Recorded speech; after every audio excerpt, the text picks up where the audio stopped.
Hello everyone, adventurers, space travelers, quest people, I didn't say wizards yet, wizards and mages and clerics. Hi, I'm Caedo Genesis, this is my co-host Bad Company Sarge. Hello there. And this is the PIPCAST 3000, a bi-weekly podcast every other Sunday, 10 a.m. Pacific, usually, and we talk about Bethesda adjacent open world kind of games and have a little bit of gaming news before our main topic that usually involves those things. This is the second of our episodes that are going to be about AVOWED, because our previous episode 150, we talked about our starting thoughts with AVOWED, and neither of us had finished the game, so this is going to be our extended thoughts and also getting into spoiler territory. But of course we will warn you before that point if you're worried about spoilers, so we'll keep it spoiler free, and then, you know, at that point of like getting into the nitty-gritty of the story and stuff like that, we'll tell you about it. And I'll try to say words correctly as I do. But before we get to that point, I want to thank the Wasteland Legends, Sven and Rose. They're supporting my main channel and this show. Thank you so much. As well as the other patrons that are credited at the end of each video. And what we do per episode is get a comment of the cast. We pull from either Spotify or YouTube or both. Out of these three, Sarge, I'm so burpy and I'm so sorry. Out of these three, which one would you pick? Oh, let's go with the Spotify one. We don't get many Spotify comments, so why not? Okay. Kellen Stone says, I missed you guys. That's so sweet. Yeah, we have been away for a little while, but we're back now. Yeah, I mean, that was last episode, so, you know, we're back on normal schedule. Yes. And we can now say we're back on normal schedule because we had not just one episode, but then this episode as well will go out at the normal time. Yeah, we didn't have a month gap. No, so we did good. Yeah. Also, next time, I probably want to be better at it because, like, I'm not very good at the YouTube, like, community posting either. But I realized that the PIPCAST 3000 has its own community page, so I could have just said something. And be like, hey, we're not recording or whatever, because that's like all people were there for anyway. So yeah, you can 100% I should probably do that next time if we run into something like that again. Yes. But of course, I don't know if there's something like that on the Spotify side. But if you notice, Sarge, they have a heart thing now too, where you can heart you were able comments. to heart that comment. Yeah. So Spotify is actually turning into YouTube. Oh god. Because at first or shortly after I started the Spotify, I was able to just upload the full video. Like, I didn't even need to render out like a separate audio track to just put it on Spotify. I can have one thing made to just go up on both. So now Spotify has thumbnails, which I just grabbed the one we already have for the show on YouTube. And now it has the heart thing it has comments, and then it has heart things for the comments too, and chapter points. Like it's really just doing the same thing as YouTube. Yeah. Spotify's becoming YouTube. YouTube's becoming TikTok. TikTok's becoming a shopping site. Everything's becoming something else. It's great. Yep. Why would you want to be able to rely on one platform for one thing?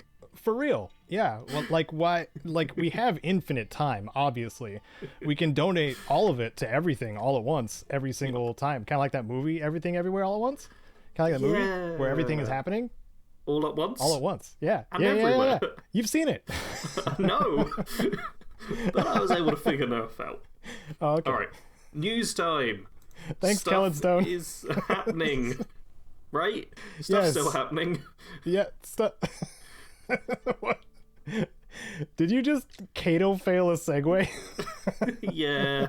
It doesn't take much to... Caedo and I also talked a bit about social media before the episode. I think it's just drained all the energy out of me. I think I half killed Sarge before we started. It's fine though, because you know what else looks half dead? Ghouls! I'm glad you picked up on that. Yeah. It was a real easy segue. Fallout 76 is getting Ghouls in a week. 10 days. Less than 10 10 days when days. you're listening to this. Yeah, on March the 18th, Season 20, Glow of the Ghoul comes out, and they're mostly advertising, like, camp stuff and cosmetics and the things you, like, buy. Yeah. Which I get, but it does make for a very boring trailer we'll be linking. But also, this is apparently the update where everyone, even those not in, like, public test server or whatever, get to become ghouls. Yay! The first Fallout game to ever let you be a ghoul, right, Caedo? Yep. The first and only Fallout game where you can be a ghoul. That's the end of that statement. Nothing else to add there. But yeah, this is... I guess we'll both be heading back into Fallout 76 in the not too distant future. Yeah. The B-roll and probably discussion of the next episode is going to be related to... if not just a news thing, it's going to be, the main topic, because most likely I'm sure there's going to be a lot of features we're going to be digging into. Yeah, I'm looking forward to jumping back in, making a little video about my thoughts on it. Is it worth returning to Fallout 76 to be a ghoul? That's definitely going to be the video. Yeah, I don't really know much about it because I've not been in the public test server, and I don't really watch Fallout 76 content from the people who have been doing that and have already posted it. So I'm going to be going in blind, and I'm looking forward to that. Woo!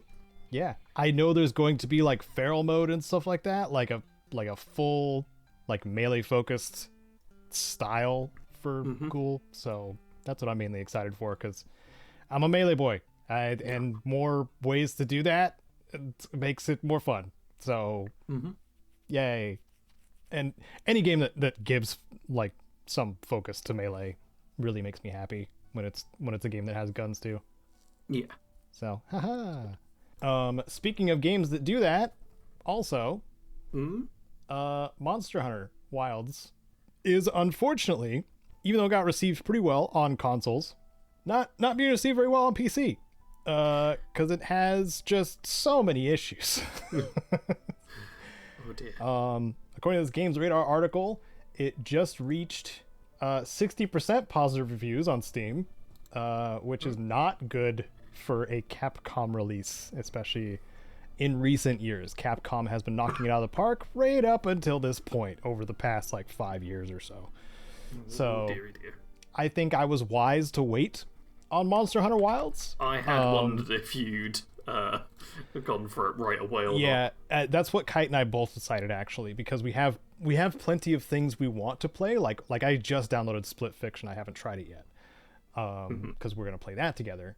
But like I also didn't know like what Capcom would decide to monetize, because they've kind of been doing that scummy thing where they release it and then they start injecting the gross monetization later, to like, avoid any critique or have minimal critique from reviewers, because the review's already out. Like it's a really gross practice that unfortunately a lot of big publishers do. So that's one of the things we're waiting for, but also like knowing it's probably good to wait for some patches, maybe some performance fixes and stuff like that. So I'm still, it's a huge franchise. It's the sequel to World. Like they're gonna do something about it. It's just a matter of when. I've also heard like the people who are playing it and not having serious issues seem to be having a great time.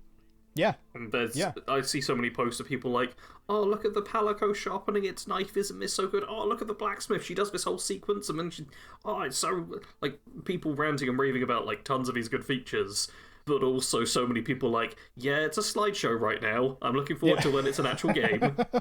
I've actually checked on Steam, our friend Eddie, he's got recommend against the game after, like, 18 hours recently. So I'm going to guess he's been dealing with those issues as well. Yeah. I wonder if he's gone full gamer. I wonder if that's on record. Oh. Yeah, we'll have to see. But yeah, I've been getting like mixed messages from people in my community and my friends too. I mean, the very first thing I saw about this was someone doing an angry TikTok video And then all the comments were like, no, it's absolutely fine. And I was immediately like, oh, okay, it's gonna be one of those things where it's fine for me, therefore it's fine for everyone.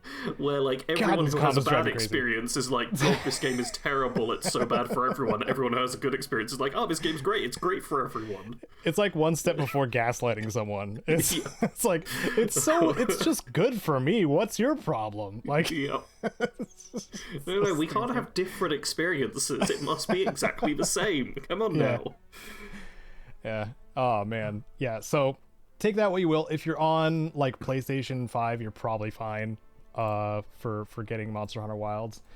But if you're gonna play it on PC, probably want to wait. If you're curious about it. Monster Hunter has always been like a series that I've loved a lot. So it's something I'm gonna keep my eye on because I love playing it with my friends. I love hunting monsters with my buds. So there's that. Something else related to hunting monsters that is more of a passive experience is seemingly something I didn't really hear about because I don't just listen to freaking Netflix announcements on repeat. The Witcher Sirens of the Deep. It's a animated film on Netflix that Doug Cockle, the voice of Geralt in The Witcher 3, is voicing him in this animated show. Yes. So if there is any incentive, really, it's like a mixture of the newer Netflixy Witcher stuff because it's got I think what's his name who plays Dandelion I was just trying to think of that as you were talking, but I cannot remember his name. I'm pretty sure he's a Necrom player in 40k though, because I remember the important details about people. Yes. So important. But yeah, toss a coin to your Witcher guy. That fella. He's playing Dandelion in this as well, but we've got video game voice actor for Geralt. There's a nice little bit of mixing up. Yeah, but it looks like a fun little animated thing. But I only watched the trailer, so I could be completely wrong. I mean, I'm looking forward to watching it. I watched a terrible movie last night, so this is definitely going to be better than that. Oh, you should write that down for your what did you play / do watch thing. Oh yeah, but cool. I'll talk about the most boring movie I've watched in years. I mean, we're literally talking about the thing that you were playing, so yeah, should probably. There we go. I've added it to the. You'll have to wait till the end of the podcast, everyone, to hear about the boring movie I watched. The awful movie. Man, 100% watch time for the first ever time on the PIPCAST. Oh, I watched something too. I watched something. There we go. Oh, we both got stuff to talk about. We both watch bad movies. Alright, well, hopefully this is a good movie. Clearly neither of us has seen it yet, but... Hope so. The Witcher movies... The other Witcher movie they did, whose name I can't remember, was enjoyable. Like, I don't think these are... Yeah, the anime one. Like, I don't think these are, like, oh, greatest movie of all time sort of thing, but they tend to be fun and decently made, and just, like, a good watch. Yeah. Which is often what you want from a movie. Yes. Doesn't need to be Oscar bait. Can just be like, I want to sit down and have a good time for a little while. Yeah, and I know it's like a 50-50 whenever you flip on Netflix and turn on a movie of a franchise you know of, and you watch it and you're like, man, that's not time to be getting back.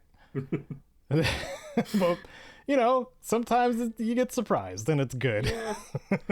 Have reminded me I need to watch Alien Romulus still, and I have zero idea if that's going to be good or bad. Yeah. I couldn't tell you. I'm not an Aliens fan or Aliens. I appreciate it from afar, I guess. That's the right distance to appreciate the franchise from. You know what? You should watch the first one. You should probably watch the second one, and then you should stop. There are 2 Alien movies you should watch, and the rest of them, I just watched Jordan Breeding's. Yes, I watched all these. His video definitely is better than the average that averages out across the Alien movies. Yeah. Friend of the show, we can say that. Friend of the show, Jordan Breeding. Yeah. Because we had him on as a guest to talk about Fallout 3 for a while, and then he also shared a sweet story where he got reconnected with his friends who he played GoldenEye with, and he was able to play with them again. So that was cool too. Little dig into the legacy episodes, I suppose, because that was right before we did the Spotify switch. Yeah. Anyway, tangents aside, hey, we're on to the actual topic now. Yes. Avowed, part 2. Dun, yeah. Dun. So I took the time to listen back to our previous episode and write down kind of all of our main talking points. Yes, which did confuse me because I saw Caedo typing this on like the Google Doc, and one of the things he typed was like word for word something I would say. So seeing him type it, I was very confused for a moment. Because it was something you said. Yeah. But then I once I had all of them written down, I kind of like compiled some of them together, like the mobility stuff, because we were kind of all over the place with our excitement. As is what happens when we play something that's actually refreshing and nice and fun to just play. Yes. Which we still agree on, I'm guessing. Yeah, that's our basic review. If you want a really basic review, we both like Avowed and think that it is a good game. Yeah. Sarge's first thing to say on Avowed last episode was, it's a game, and it's good. There was a really decent pause for effect in your in your statement last episode. So do you want to do... Let's go the reverse. I'm going to make you do the positive ones. Oh, this is going to be a weird change. I'll do the negative ones. Okay. So obviously we've established game good. Yep. But also listed here is that there's lots of obstacles with different solutions. So these are both puzzles and just... I guess it's technically an environmental puzzle, like breaking through things in order to get to a new location. But oftentimes there might be like a wall that you can blow up, or you can drop down into the area from above if you do some platforming. And because lots of weapons have elements like Kerok's Pride, which has just a shock effect, or you can cast spells which have that, and you have the different types of grenades which have elemental effects, you have different ways to activate like power conduits or burn away things. That's very nice. Just makes it so that every sort of playstyle can get through these. You don't have to be a mage to solve all the puzzles. Yeah. I did come across a couple where, like, if you were playing really stupid and just ran out of frost grenades or ways of having frost, like, you'd be kind of screwed. But the game is real generous at giving you those. You get so many of them. It shouldn't generally be a problem. You gotta intentionally, like forget how anything works by that point of the game and try to drown yourself instead. Yep. We've also got listed here NPC reactivity to the player. Specifically, there is one moment in Paradise where there's like a murder investigation going on, and you can mess up the crime scene by taking stuff, and that's very nice. That's my favourite little one. But every once in a while, NPCs will react to something you do. I also see this online as a complaint that there's not enough of this, which is funny because we've got it listed as a positive here. This one seems to often go back to like the NPCs not wandering around enough, though. Yeah, I've seen a lot of people complain that the NPCs aren't on like cycles. Yeah, where they just go to place, sleep, wake up, and then repeat. Yeah. Which, I mean, it's got positives and negatives. It's like, oh, well, it does make the game feel a little less real, that people aren't just constantly doing things. But it's also really convenient for finding people. Yes. I very much appreciate that, especially as someone who gets lost quite easily. I always know where the NPCs are, and that's nice. I'm glad the store's open 24/7. Yeah. Otherwise, I would have to go to camp that's outside of town. Yep.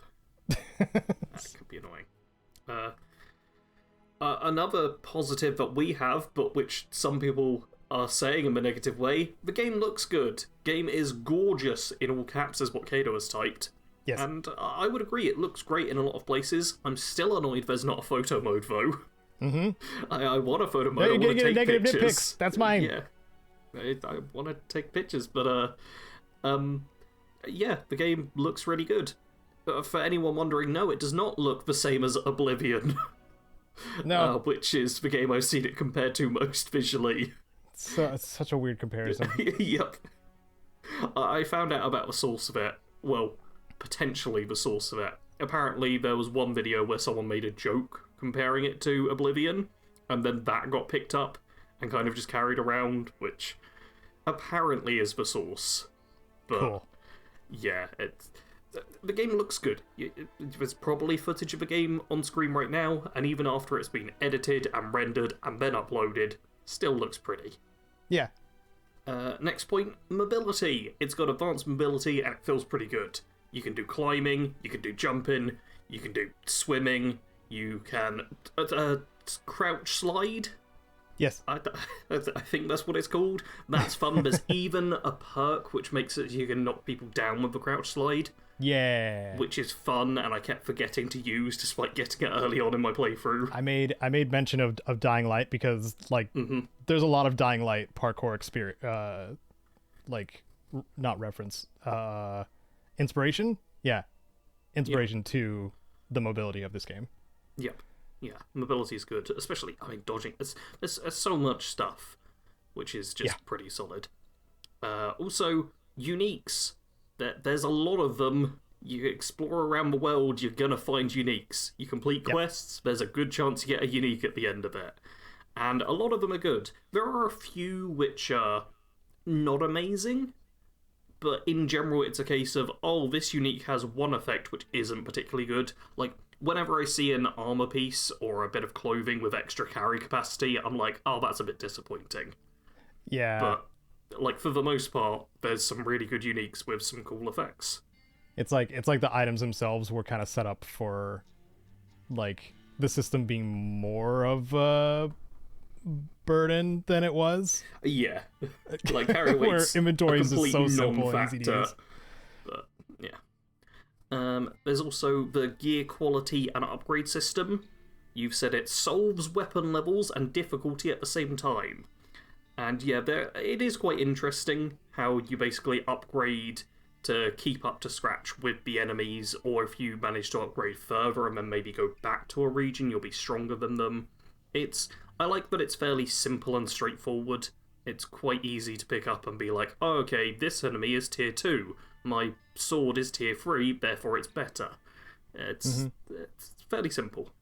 You've also put that systems borrowed from the other games are utilised so well. Dodge, stun, food, parry, parkour, looting.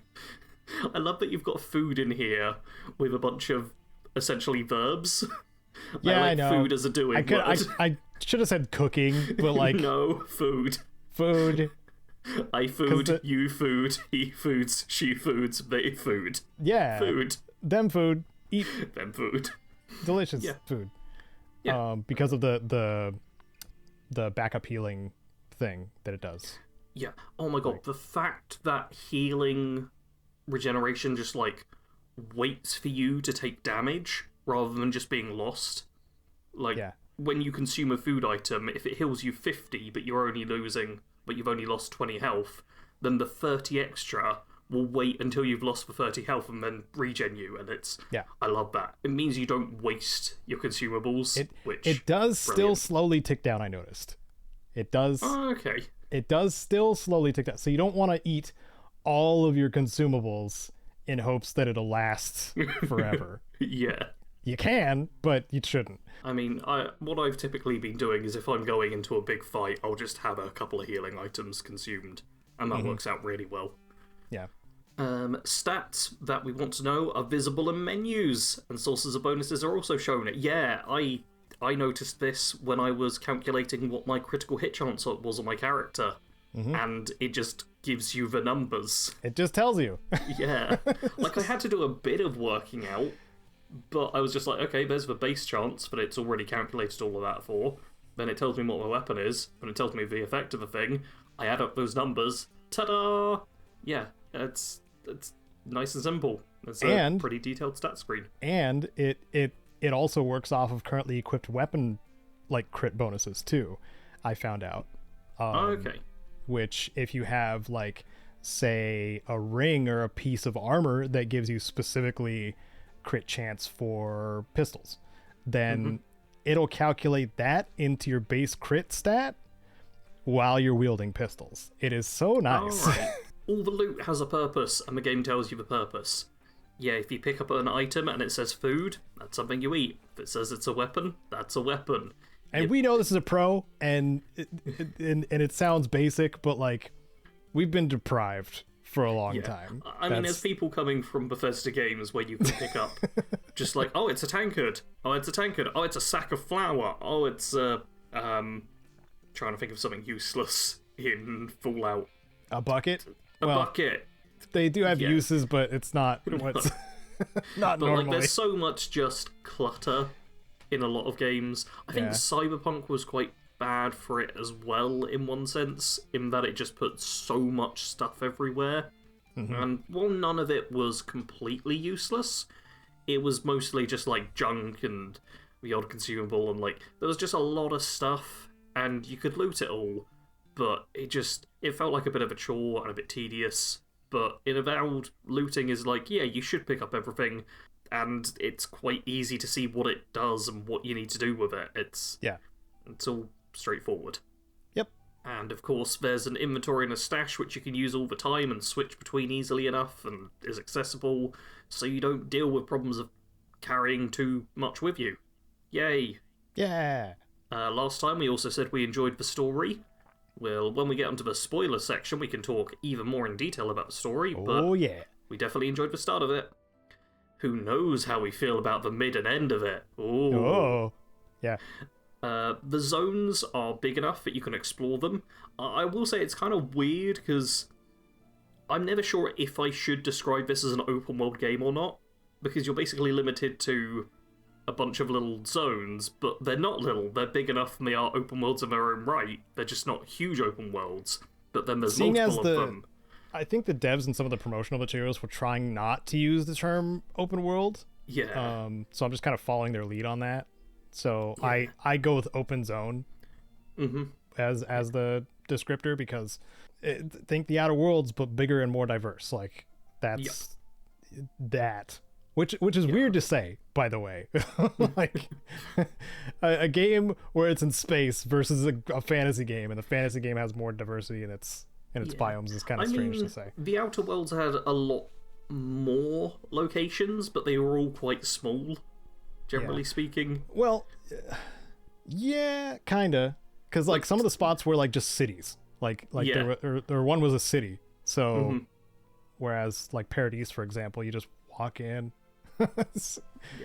And then there's the Hightown district as well, which is a separate load zone. And there's the little shanty town right outside. Yep. Which is technically part of the big open map. So yeah. The show history and lore thing when you're in conversation. We talked about how good that is. I feel like for the most part, the lines are written well enough that you can generally pick up from context clues what someone's going on about. But the fact you can also check what a specific word means is very helpful if, like me, you've not played the previous Pillars of Eternity games. Yes. It is Pillars of Eternity, right? Correct. Yeah, there's so many, like, POE, or, like, Pillars of, and there's a lot of games and stuff with similar enough names, but I'm never certain about it. The problem is... PoE and PoE2 are the same acronym for Path of Exile, and now Path of Exile 2. So it's a very easy confusion to have.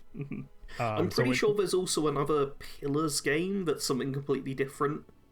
I feel like there's another game franchise from the past which had Pillars in it, which like tugs at the back of my brain, but it clearly wasn't like anything really big. But it's just something I've heard about as well, and yeah. But I don't know anything else called Avowed, so that's good as well. Yeah. Well done, Avowed. Companions. Really like companions. They've got good... You said they have useful combat barks. Yes. Are you talking about, like, call-outs where they say, like, on your left? Yes. Cool, I understand that. Yeah, they've got some good abilities as well. Also, your weapon sucks. Get it back. Yeah, God, they tell me that so often.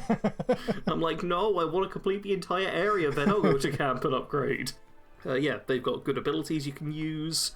Fire and Ire is my favourite. Just boom, point blank pistol, burn them up. Spatial awareness you've put, which, yeah, they don't tend to get in the way. They're quite good at not blocking you too often. Which is nice, especially as someone who played primarily ranged. I didn't want my followers blocking my view to the enemy. Yeah, and you can clip through them with your body or with your bullets. Yes. So that's nice too. I don't have to worry about shooting their body in half. And instead just hit my target. Yeah, it might be a point down for realism, but does make things a lot more straightforward and stop frustration moments. Yep. And the final positive point you've put is collectibles. So totems, treasure maps, etc. Which, there's not a ridiculous amount of them, and you don't need to get, like, full sets for things to be useful. Like, the totems each are 6 pieces, and once you've got the base, you can just put different bits on, and you get a bonus for each individual item, which is good. Yeah, it's a lot. And the treasure maps, there's like a few of them, but it's not like you need to piece them together and then you get one treasure. It's like, no, there's just these things out there, and you can find them. It's nice. It does spark in my brain. Last episode, I think I mentioned Sea of Stars, where I was supposed to collect like 60 rainbow conches, and that's how you get the true ending. And that was an example of, like, bad collectibles. Where that's stupid. Yeah, collect a ridiculous amount of this thing, make sure to get all of them, and then you can get the thing you want. Whereas, collectibles in this game are like, hey, these are very much 100% optional, but you'll get some good bonuses if you go and find them, and even if you don't fully find the entirety of the thing in the area, you'll still get a reward from it. Yeah. It's good. You did put that you learned and reported a bug related to the accumulation effects in here. Yeah, so all of as far as I know, at least 2 of them. The Gallowayne one has a bleed accumulation effect, but the WoW one has a like random accumulation effect, which is really powerful. When it works, I was running into an issue where the totem accumulation is elemental or status accumulation. It builds up and then it activates for like a setting an enemy on fire or poisoning them or something like that. Yep. The wild totem has one that does it randomly. It does so you can have like skittle damage going off on enemies if they survive long enough for you to crit them a bunch. Okay. So I really enjoyed that when I was using my wand, because the finisher with the wand hits about 5 or 6 times, and all of those would proc a status or a status accumulation. But I noticed that it just stopped working occasionally, and the reason I could tell was because there wouldn't be those up to 4 or 5 different effects on an enemy, just the shock one for my wand.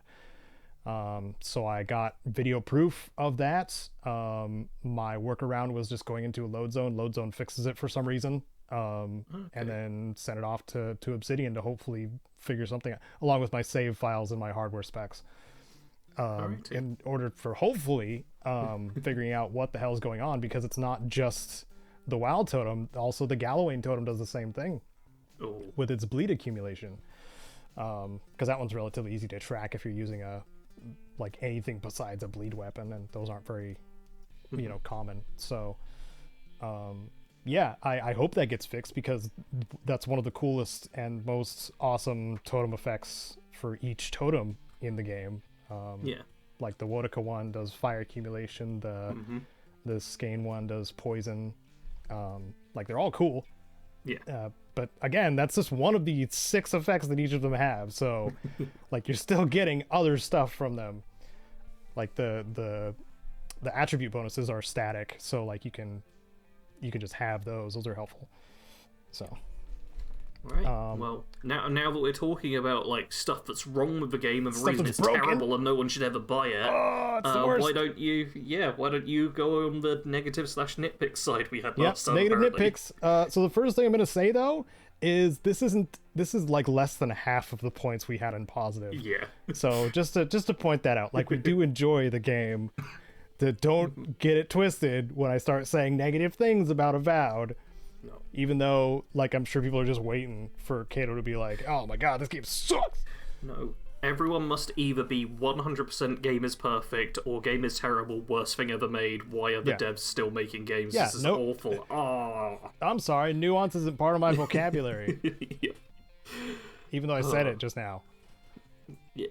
Okay, so Sarge, this is one you said. Yep. When you first played the game, you didn't enjoy the start because you didn't know about dodge and didn't pick up a shield. Yeah, I completely missed the shield, and now that I've started a new character, it's just like laying next to a dead soldier. Like, super obvious, but I missed it the first time, and I missed, like, the dodge tutorial. So, my first time through on, like, Tutorial Island, I got beat up a lot, because I couldn't defend or move out the way. Yep.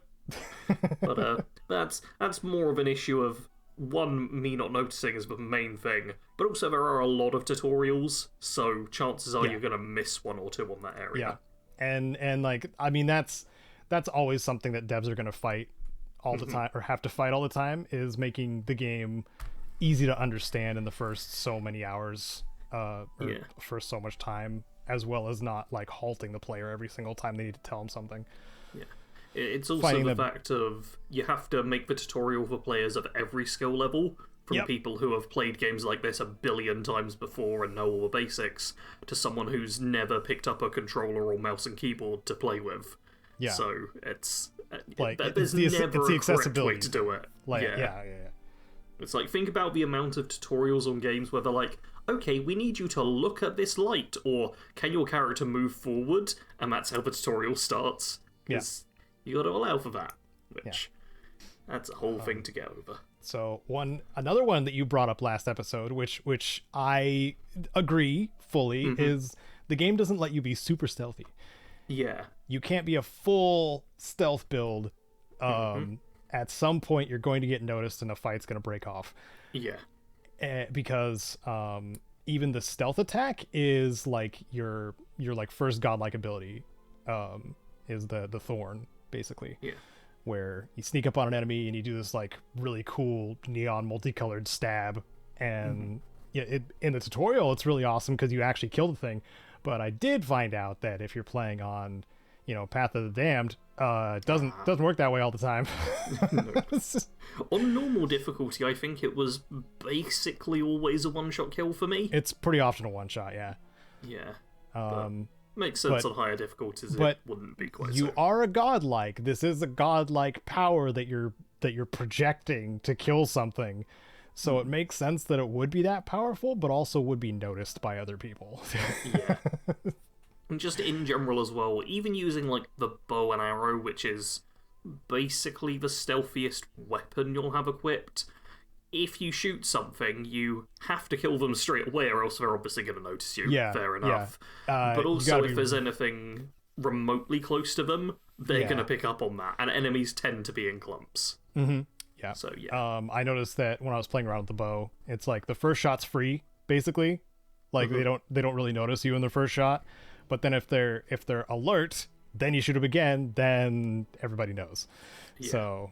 Kind of like in real life almost. Yeah. It's a more realistic version of stealth, but it does also make stealth a lot harder, and you can't play pure stealth, which will annoy some people, I'm sure, but you can still play a stealthy character. You just got to be prepared for open combat too. Yeah. So yeah, still there is a stealth a bit. God, I forgot the name of the skill. I wrote it to you. Something yesterday. About shadows. Shadow something. Strike from the shadows, maybe. Shadowing Beyond. Yep. I don't know why it's so wordy for what it is. Shadowing Beyond is the ranger ability that makes you invisible, basically.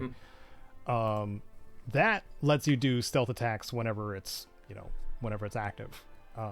But of course, when you do an attack of any kind, it pops you out of it. And then you have to wait that 15 seconds for it to cool down. So you can do like almost like a stealth assassin popping in and out of reality to kill stuff, which is still cool. But the proper stealth archer approach, if you want to go that route, is not really doable. So that may disappoint some people, but I'm totally fine with a fight actually happening because the fights are actually fun too. Yeah. Very good combat. We didn't technically have that in the positives, but the combat in this game is great. It's because we didn't talk about it much. Like we just kind of glossed over it which I like when we get to our actual like discussion instead of going back on the things we already talked about. Like I want to talk about combat some more. But anyway, I'm gonna run through these some more. The weirdly missing photo mode for such a gorgeous game. Just do it already. Yeah, I had to make a thumbnail of my character looking stupid because I couldn't get a good cool shot of them. Grumble, grumble, grumble. Then put them in a dialogue. There you go. Yeah, even that wouldn't be good enough. Oh, okay. No, I need a proper photo mode. All right. I mean, yes. But I'm just thinking of workarounds until we do. Yeah, I just do the whole standard third-person thing. But I'll even send you... No, I won't. I'll send you the thumbnail. I was going to send you a paint.net file, but that won't even show up. Yeah, you'll be able to see. And other people will be able to see if they watch my channels, but I kind of got the character looking okay, but I want to do action poses and stuff. I want my character, like, aiming down sights or doing a block, and then I'm able to properly get a photo, and, Power slide. I demand it. Yeah. Power slide with a bow out. Yeah. That's so cool. Last episode I complained about a major progress break in the main quest because of the first the day one patch. I got about halfway through Shatterscarp and then tried to go to Thirdborn, which is this town there, and then I just couldn't progress the main quest because the fight that happened there wasn't happening. Oh dear. And that's required to open the gates. So I was just screwed and had to go back to a previous save. Which I said again, like I'm liberal with my saves, so I could pinpoint where the problem was, but unfortunately it was the beginning of the area. So, but that's okay. I learned more about Shatterscarp that way, I guess. Hey, that's something. And it's my job to know stuff. Yep. So, we had minor bug complaints. Sarge was crashing on exit. Yeah, which is also always funny to me when I quit out the game and it's like, oh no, it crashed while quitting. How terrible. Yeah. You notice too, these are nitpicks. These are like minor things that are not, I mean, minus the progress break, which was annoying, but you know. That was also before official launch day. Yeah. Which that was or premium edition. Time. Premium extra buggy edition. Yep. You get the game early and it probably will work, but who knows? It kind of works some. Yeah. The rest of these are kind of just complaints or quality of life stuff, really. Yeah. There's no inspect physical items in the menus. I complain about this because, like, just also being a uniques guy is I want like a full view of the item without it just being on my character in their hands or in third person, similar to the photo mode complaint. Just not being available to appreciate things by being able to inspect them. Yeah. I'm sure both Caedo and I are having a much harder time with thumbnails because we can't inspect items, we don't have a photo mode to get the exact pictures we want. It makes it a lot more difficult and gives us a bit of a limited selection of what we can put in thumbnails. Oh yeah. Hey, you know what I use for the freaking totem thumbnails? It's the conversations when you collect all 6 of them, I'm guessing. Screenshot of that? For the background, yes. Okay. Yeah, you're on the money on that. But for the foreground image of the totem itself, I used the official artwork from the digital art book. I didn't even realize that they had that in the art book, but that's good. Yeah, they had all of the totems in the digital art book, and I'm like, nice. Hey, nice, cool. Great. I wish they also had digital artwork of my character with all the weapons I want to show off for character builds. Yeah, there are. They do have like all the grimoire covers, which is really nice, or the grimoire cover models, as well as some of the like weapons and stuff like that. I need to take a proper look at this then. If you have the digital art book, that is. What do I have? I've got the Avowed fan kit. Oh yeah, that's not. No. No, I got the digital art book, I have a few which things was on this. like the add-on for the platinum or premium version. Why do I keep saying platinum? Because it comes with the digital art book and soundtrack.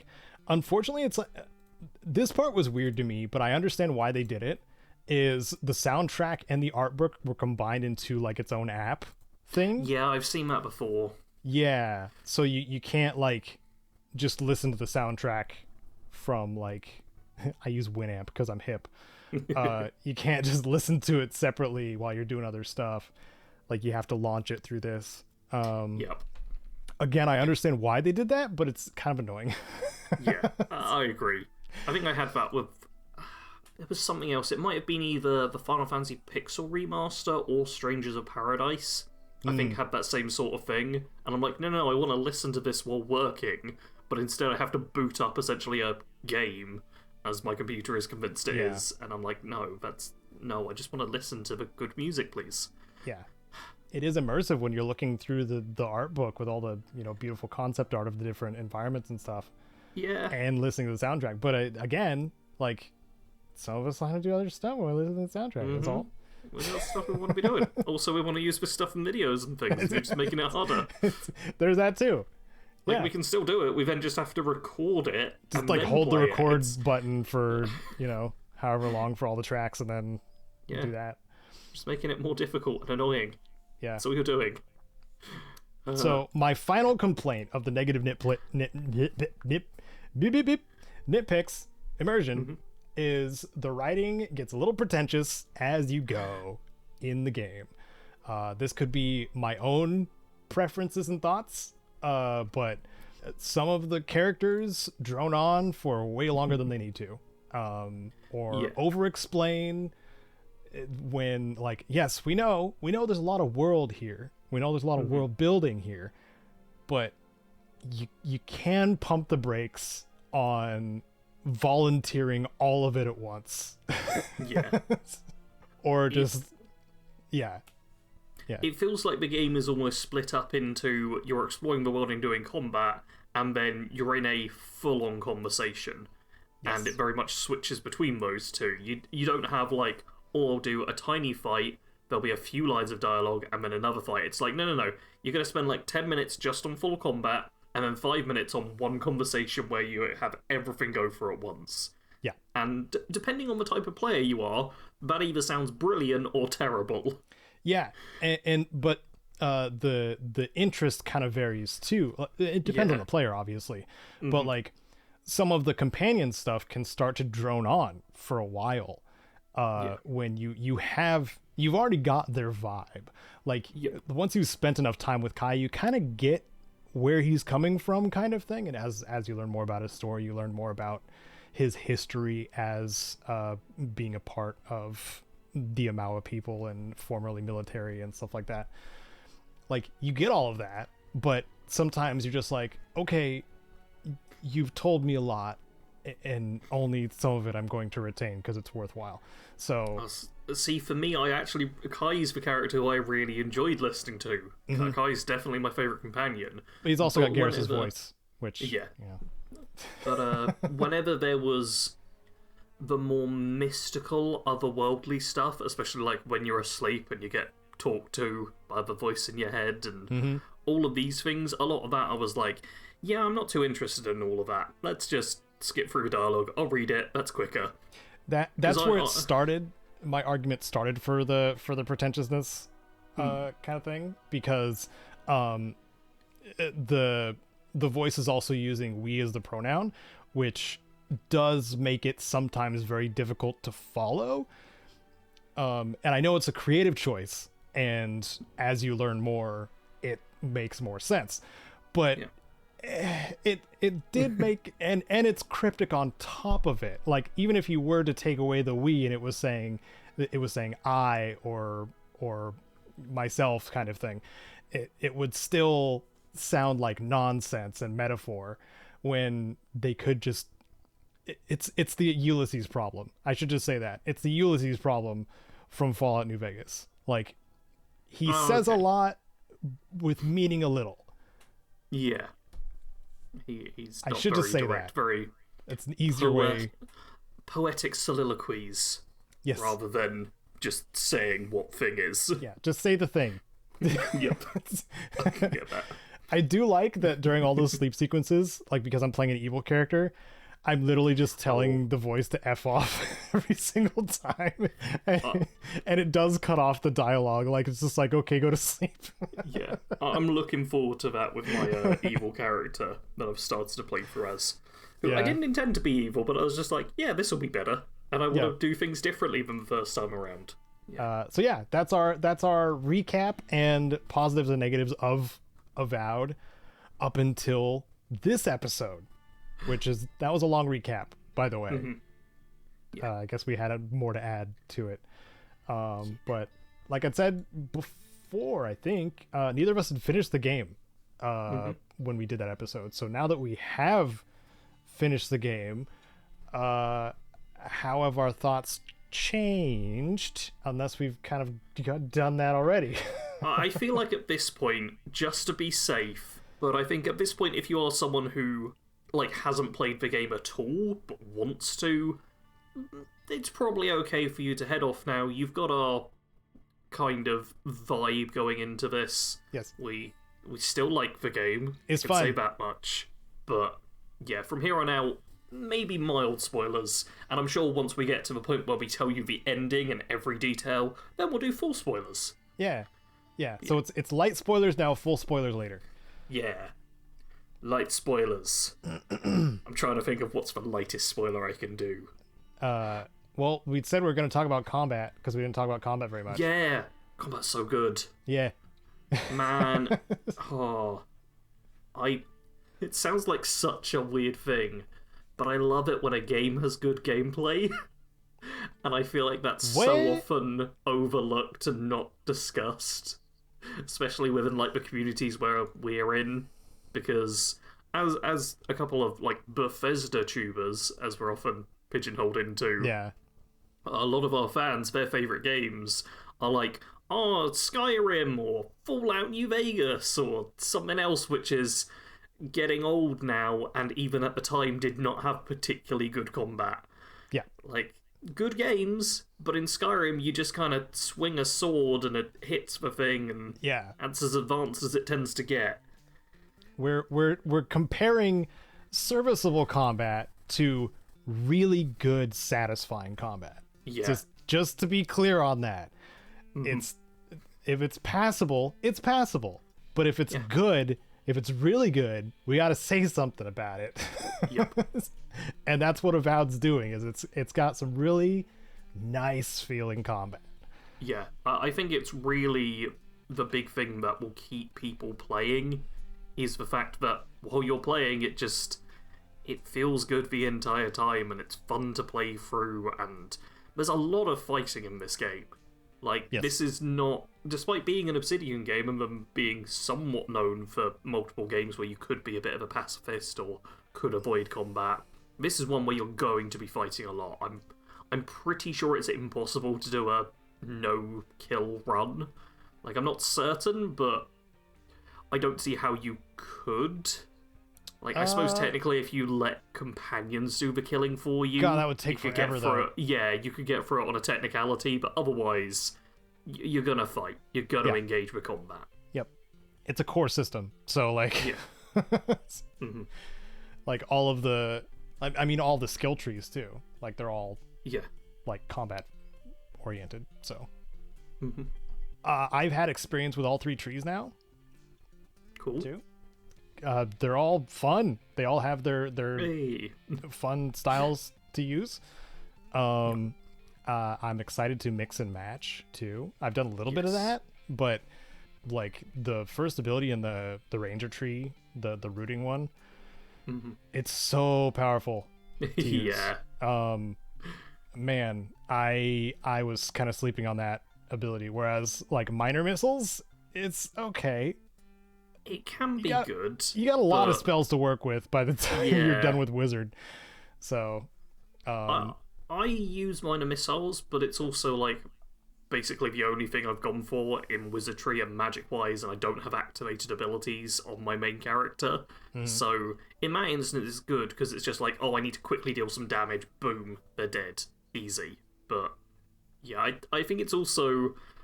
Weirdly, the first wizard skill you get is possibly the most boring of them all. Yeah. Like, the warrior one lets you charge in and, like, stun enemies a bit, which is just kind of badass.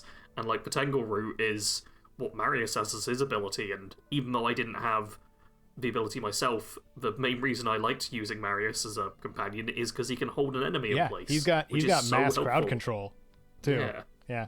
I feel like it's worth saying, too, like, what makes the combat feel, besides the ability variety, which we have, which is nice, but what makes the combat feel good, and unfortunately a lot of that does not translate very well in just watching footage, no, because a lot of Avowed in how the combat feels to play is the game feel itself, which you can only experience when you're playing. So it's to me, when I am playing Avowed, when I'm in a combat situation, it's a combination of the sound design. It's really good, really crunchy when you're doing a finisher and stuff like that. Yes. The visual reporting to the player, not reporting. What's the freaking I get what you're saying. It's like the feedback almost that you're getting. Feedback is a good.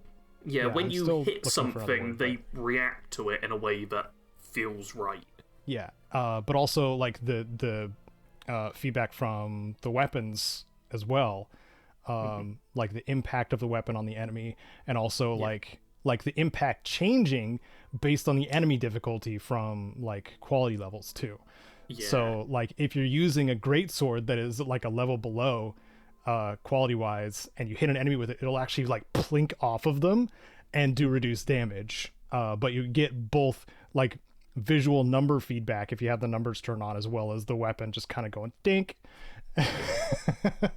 Like they have stronger armor or something like that. Yeah, a little note on that side, I really like that critical hits get shown with the little yellow circle when you get a critical hit, and that when you kill an enemy there's a little skull that shows up on the like little crosshair dot. Like little details like that are just super helpful. They got that from like shooters. Like it's all over the place. Like this game is tuned with things that have been standardized, and it's so nice. Also the finishers for pretty much every weapon is real satisfying to use. I got the bow one once and I was like, oh my god. I think the bow one was the first one I got. I think regardless of like how the bow is kind of easily outclassed by guns, and unfortunately that's kind of how it feels to me, but the finisher for the bow is like you knock about 4 arrows and you just unload them into an enemy. It is so awesome.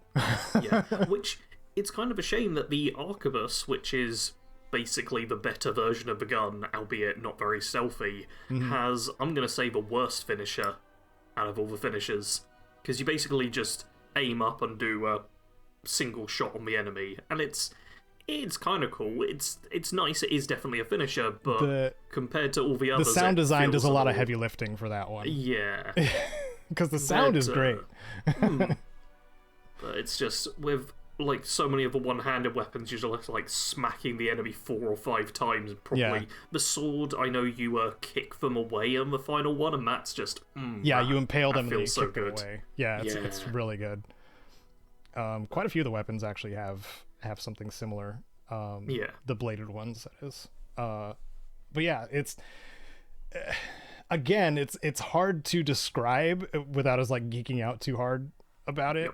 I think. But overall, yes, it feels great. And also, as I had brought up in the positives when I was talking about like companion feedback and like them like telling you like on your left, on your right kind of thing, or behind you, that allows for such quick response from the player if you're paying attention to them. When I told you about it and I was freaking out because I was like, dude, I parried an arrow just because my companion told me something was coming. And that's awesome. You can't do that in Skyrim. No. You think Lydia's going to tell you an arrow's coming your way? No, she's going to get sent into orbit by the giant nearby. I don't know. Yeah. It is It's a nice little thing. And, I mean, you mentioning parrying arrows and stuff, a lot of the combat skills do let you do cool things like that. Mm-hmm. It's just... It's really nice that the combat skills aren't just making you better at combat, but they're giving you new things you can do in a fight, and new really cool things. Yeah. Like, I'm really looking forward to playing a wand-based character at some point, because the wand skills seem particularly cool. Especially the fact you can block, like, things with the wand. Yeah, if you're single wielding a wand, it's got a little shield thing to it. It's really cool. That's just... There's a lot of rule of cool that seem to be applied to the skill trees and stuff. Mm-hmm. So that, sure, there's maybe the optimal pick is you do go for the damage ones first for the specific weapon type you want. But then you're like, oh yeah, I do want to slide knock down enemies, or turn invisible so I can just be sneaky and get a better vantage point, or...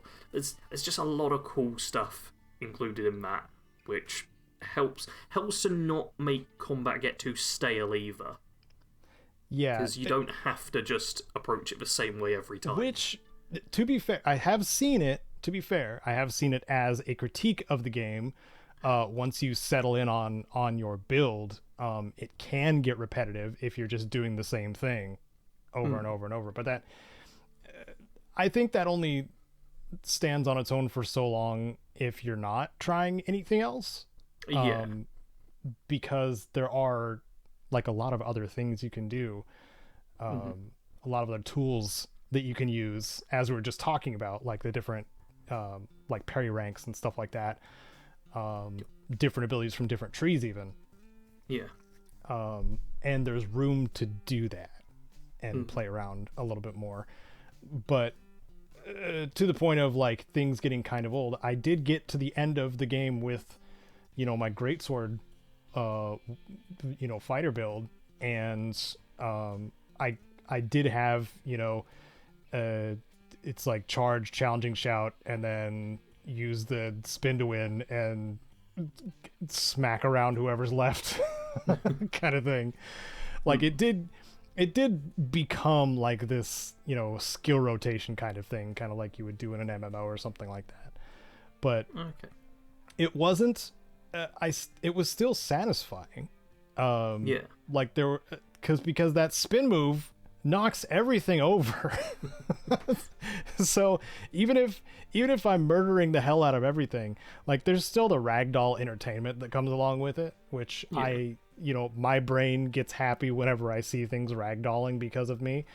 So, I don't know, maybe I'm too much of a simpleton when it comes to things on screen. Ooh, haha, explosions, kind of thing.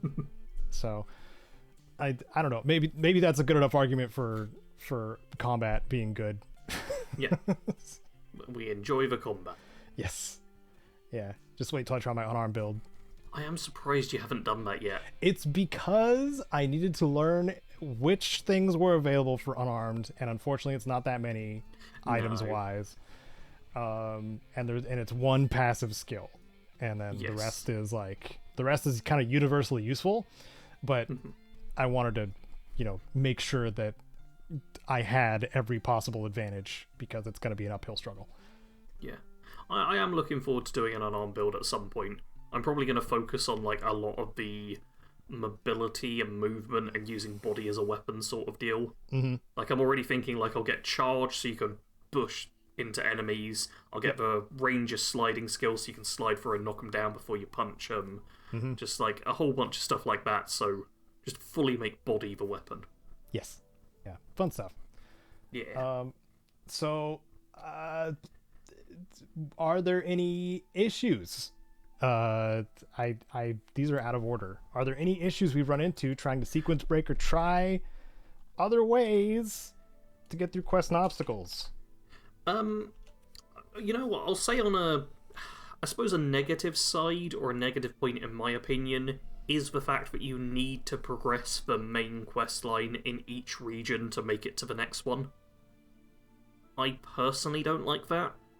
I get why they've done it, and I haven't found a way to, like, sequence break or quest break it through, but I find that a bit restrictive. But that's very much a me thing.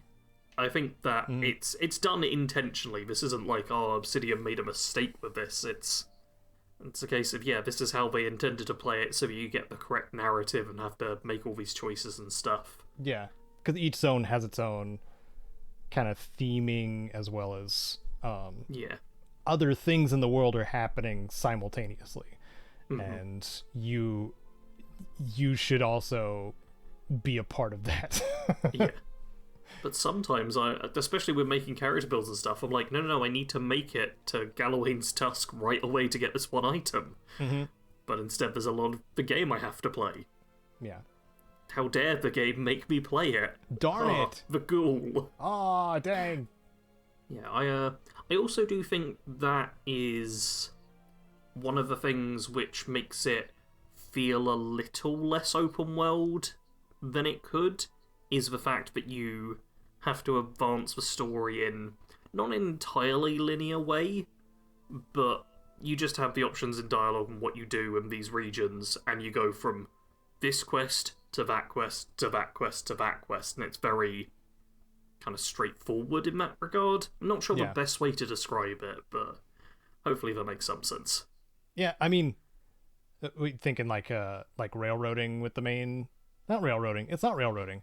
Yeah, this is the thing. It's all the terms I can think of. It doesn't quite apply to. I can't because railroading is negative, and it doesn't feel that urgent. Because we brought that up last time. Is like there's a bunch of side questy stuff that reminds you of the main quest, but doesn't like outright just tell you, hey, you're missing out on the main quest. Why are you here? It's like, oh, this is a thing that adds flavor to that main quest, and you can do this as well.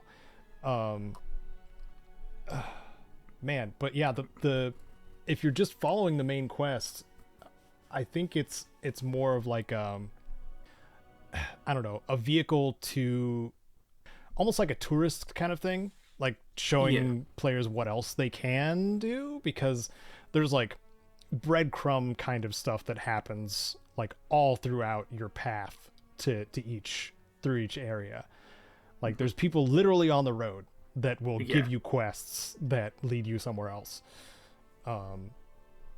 So I don't know where I was going with that. Yeah, I've lost it. It's gone. Okay.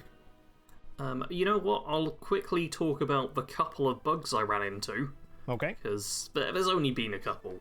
But first like properly noticeable one, which was definitely a bug which I noticed, was you know how there's the Yatsli has the dispel ability as her like companion thing. I wonder if we've run across the same bug. Go ahead. Possibly. there was like a chest hidden underneath a like illusionary rock sort of thing. I got her to dispel the rock, and the chest wasn't there, just like the purple light that shows the like level of loot, that was there instead. Was this at the Oasis? It was somewhere around that area, I think. The thing was, I actually saved the game at that point and quit out, and I was going to record it when I came back later. But then when I loaded back in, the chest was there. It's a draw distance thing. There has been a couple of situations where the game forgot to draw things in, including chests. Yeah. So I've had that happen twice, including the one you mentioned. So, yeah, that is a bug for sure, but they do respawn, or they do spawn. Yeah. Like if you load back in, or if you like leave and then come back, kind of thing. Yeah, that was bug number one for me, which ended up being like a non-issue. Yeah. However, bug number two, well, you know, there's a certain mission where you can retrieve some flags, and if you do it without killing anyone, then you get like the friendly, peaceful outcome. I know. If you kill people, you get the angry one. Good. I know it's going to be the same thing. Yeah, so I did that the friendly way. I turned the flags in, all fine, lovely stuff. They're happy with me. I then saved the game while in their encampment, and when I came back to play again, I booted it back up, but then everyone turned hostile as soon as I booted up. Oh, weird. Well, you had something slightly different there. No, this is not the bug I was thinking of. Go ahead. Oh, okay. Yeah, it was a case of I loaded in, and they just were instantly hostile for me being there. despite the fact they had been passive before. But then I had a save, like, right outside the gates. I loaded that up, just did the whole, like, hey, I've got your banners, we all cool sort of deal, and everyone was fine. It seemed to be specifically because I loaded in, and they're supposed to be hostile if you just enter the camp without doing the whole pacifist I didn't kill anyone thing. But obviously the trigger of they want to kill you occurs before the game has realised that you've done it the peaceful way when you're loading up the game. So that was another bug I dealt with. That's funny. The only other one I properly noticed. Those were my bugs. What was your issue relating to that? Well, that same quest where you have to get the 2 flags, Yep. Because I am who I am, and I need to see multiple outcomes, because now, like, after you get to Galloway's Tusks, you're like, okay, if there are multiple outcomes to quests, there's different rewards. God dang it, I have to do both. Yep. So, in that quest where you're going to each camp and trying to communicate with the leader of this central camp, really trying not to spoil anything. If you do it the peaceful way, the leader says thank you if you resolve their thing, and then she is supposed to give you a key, but my glitch multiple times was that she was like, oh, you already opened that chest, so I don't need to give you the key. And okay, I'm just like, no, I didn't open the chest because it requires your key that you have on you right now that I could kill you for in a different save and do it the bad way to get the good thing. So okay, yeah, she gave me the key, no problem. Yeah, so I don't, maybe it's because of like patches happening like midway through a playthrough. I'm gonna guess it's probably that, like, not something's not retroactively patching. Yeah, because that does happen as well. But I didn't even try it in my evil playthrough because I'm evil, so like yeah, I just kill everybody anyway. Yep. And then I get the armor. Hey, cool, nice, good, free stuff. So there was that. What other weird? There was a couple of like I was really trying to jank around the some of the side quests and stuff like that. Quite a few of the stuff was involved with a couple of quests you get in Thirdborn, in the third zone in Shatterscarp, which is the desert region for those who aren't, familiar. You go there and one of them has you go to a ruin to pick up one of his memories, the piece of his memory. Then you later learn it's for more of a devious plot. Yeah, okay, I figured out which quest we're on. And I had done the quest in such a way that resulted in me getting 2 of them as a trinket. I don't know what happened. But again, it was probably one of those things where like something like didn't retroactively work out, so like gave me 2 of them by accident. But I'm still interested in seeing how that trinket works for some builds. So there was that one. There was also the one where the captain wants to get his crew together for drinks. Yes. And that one is all kinds of buggy depending on like what kind of route you go with one of the members who's apprehensive about showing up, who's at the abandoned mine. But like if you find out like what the deal is, like what the actual plan is with this like get together, you can unload all of that information, but it kind of repeats with the person that's apprehensive about it. And she can also just distrust you about halfway through and be like, no, I don't believe you. And it's like, it's messy. It's like the messiest side quest I've played in the game. Okay, that one actually went fine for me, but I also just kind of did it in the most basic way possible. Oh, okay. Like, I didn't try to do anything fancy with it, but I can definitely see why it's an easy one to potentially have issues with, because there's just a lot of different parts in that, so I can be like, oh yeah, that makes sense. Some of these quests have like really some of the mess ups that happened were based on background dialogue, or dialogue from the background my character had too. Okay. Like it would play through dialogue that I shouldn't have. Yeah. And then result in both rewards or something like that in some of the side quests, because they were just like, oh, you didn't do this thing when you clearly did. And then they reward you for quote unquote not doing the bad thing. All right. Yeah. So there's some like little patching that needs to happen with some of the backgrounds, but the amount of backgrounds having differing dialogue in the game is already just a feat on its own. So yeah. I've only dealt with 2 of them, like Arcane Scholar and Court Augur, and the fact they're totally different vibes, I'm a big fan of. Oh, yeah. Yeah, and there are actually moments where they do have a bit of a change, a bit of an adjustment to, like, what the outcome is, depending on, like, just be prepared to fight more with War Hero. That makes sense. Yep. Yeah, if you want to be nice to everyone, I think Arcane Scholar might be the best. It's very friendly nerd vibes, is most of it. While Court Augur is a bit up themselves, honestly. Oh, for sure. Yeah. It's the scholarly kind of person, right? Yeah, I mean, Arcane Scholar is your friendly nerd. Oh, Arcane Scholar is your angry nerd. Yep, angry nerd. I took Vanguard Scout for my 3rd character, my evil character.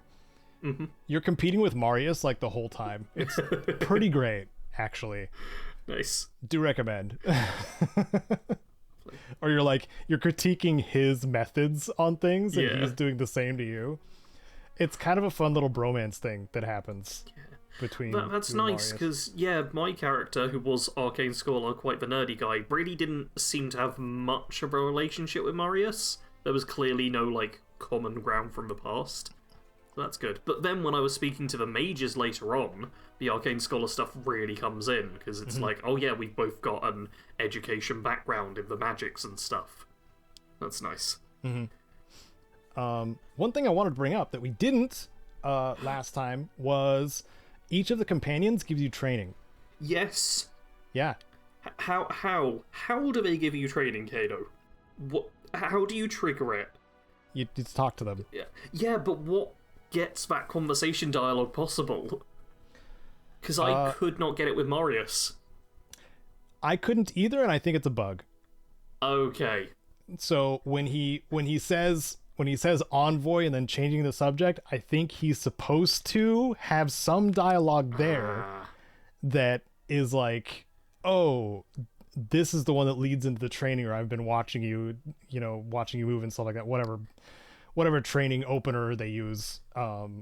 Because I think Marius is actually broken currently. I don't feel quite so bad about me failing to activate him then. Yeah. Like, I've gotten training from all the other 3 companions, but I've exhausted Marius's dialogue multiple times. Yeah. And he just won't give me training. No, Kai was really easy for me to get training with. That was super early on.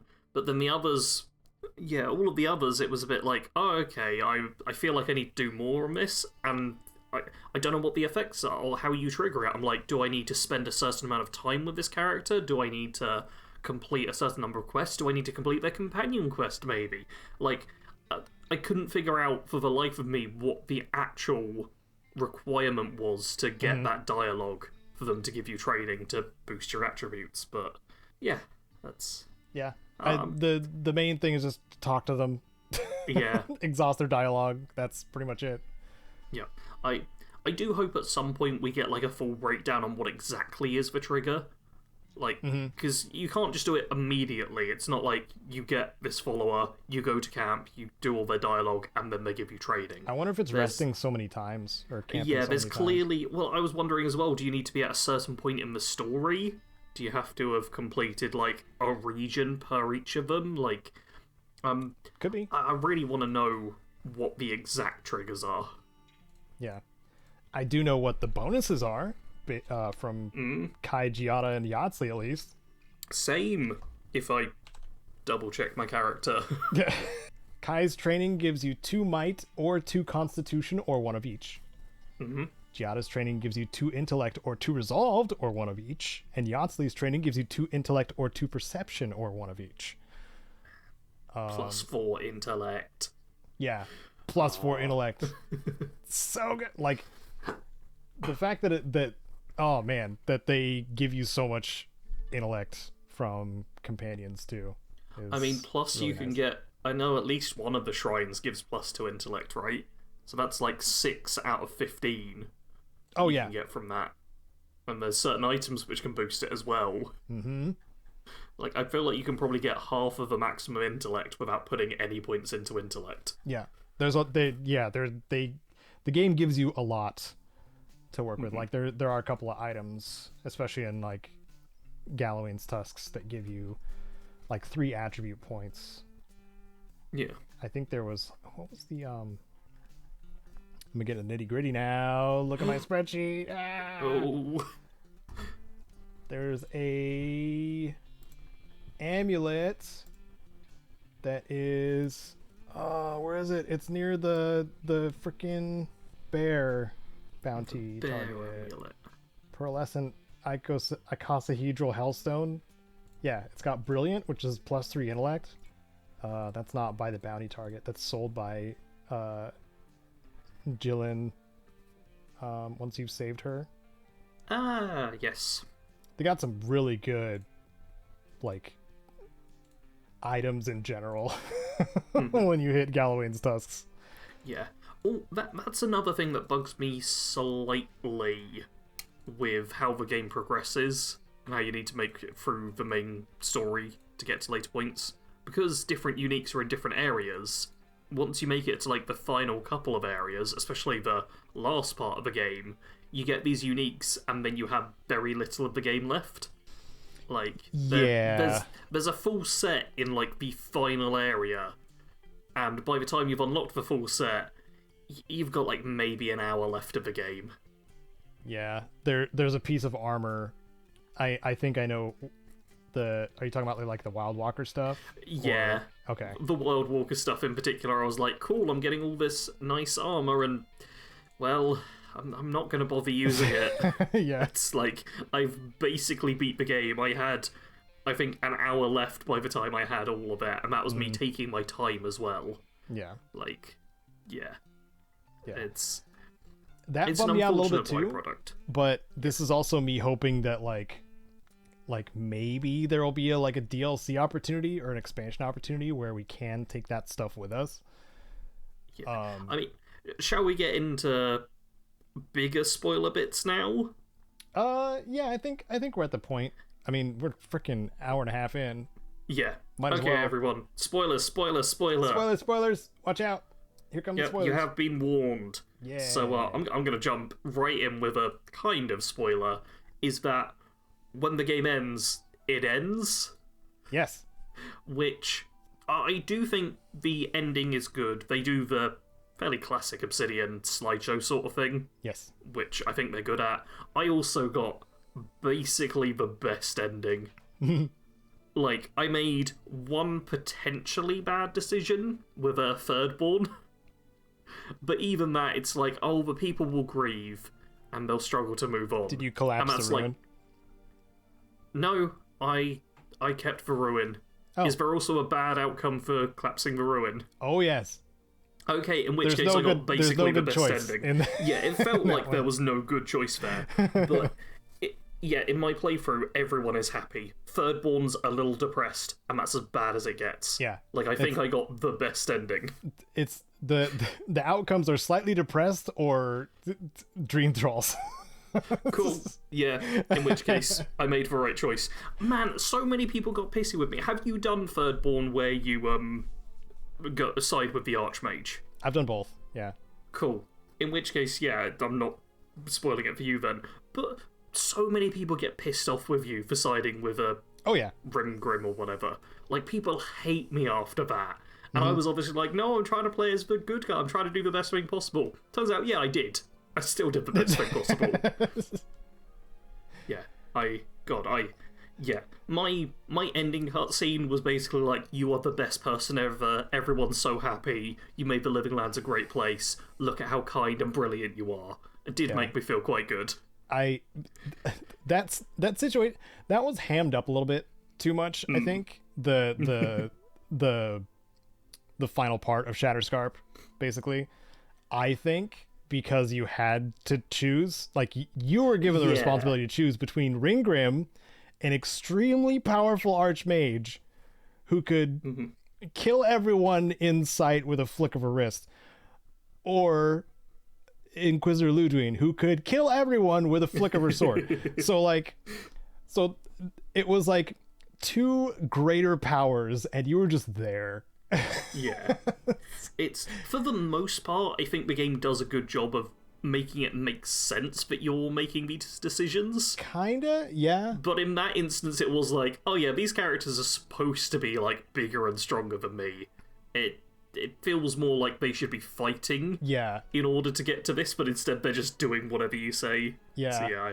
So, I don't know, there was like a lot of condescension, obviously, towards the player character at that point, because they're just like, well, you gotta decide, and then they just argue like little kids, and you can like you can like talk crap to them. The vibe kind of changes based on like how you've treated the Inquisitor too, or how you've been towards the Inquisitor, because if she respects you, like the vibe kind of changes a bit with the discussion that they're having. Yeah, she did not respect me, but overall it's just a trolley problem. Yes, it 100% is. There's no good outcome. It's like it's one of the times where there's clearly nothing you can do to like save everyone.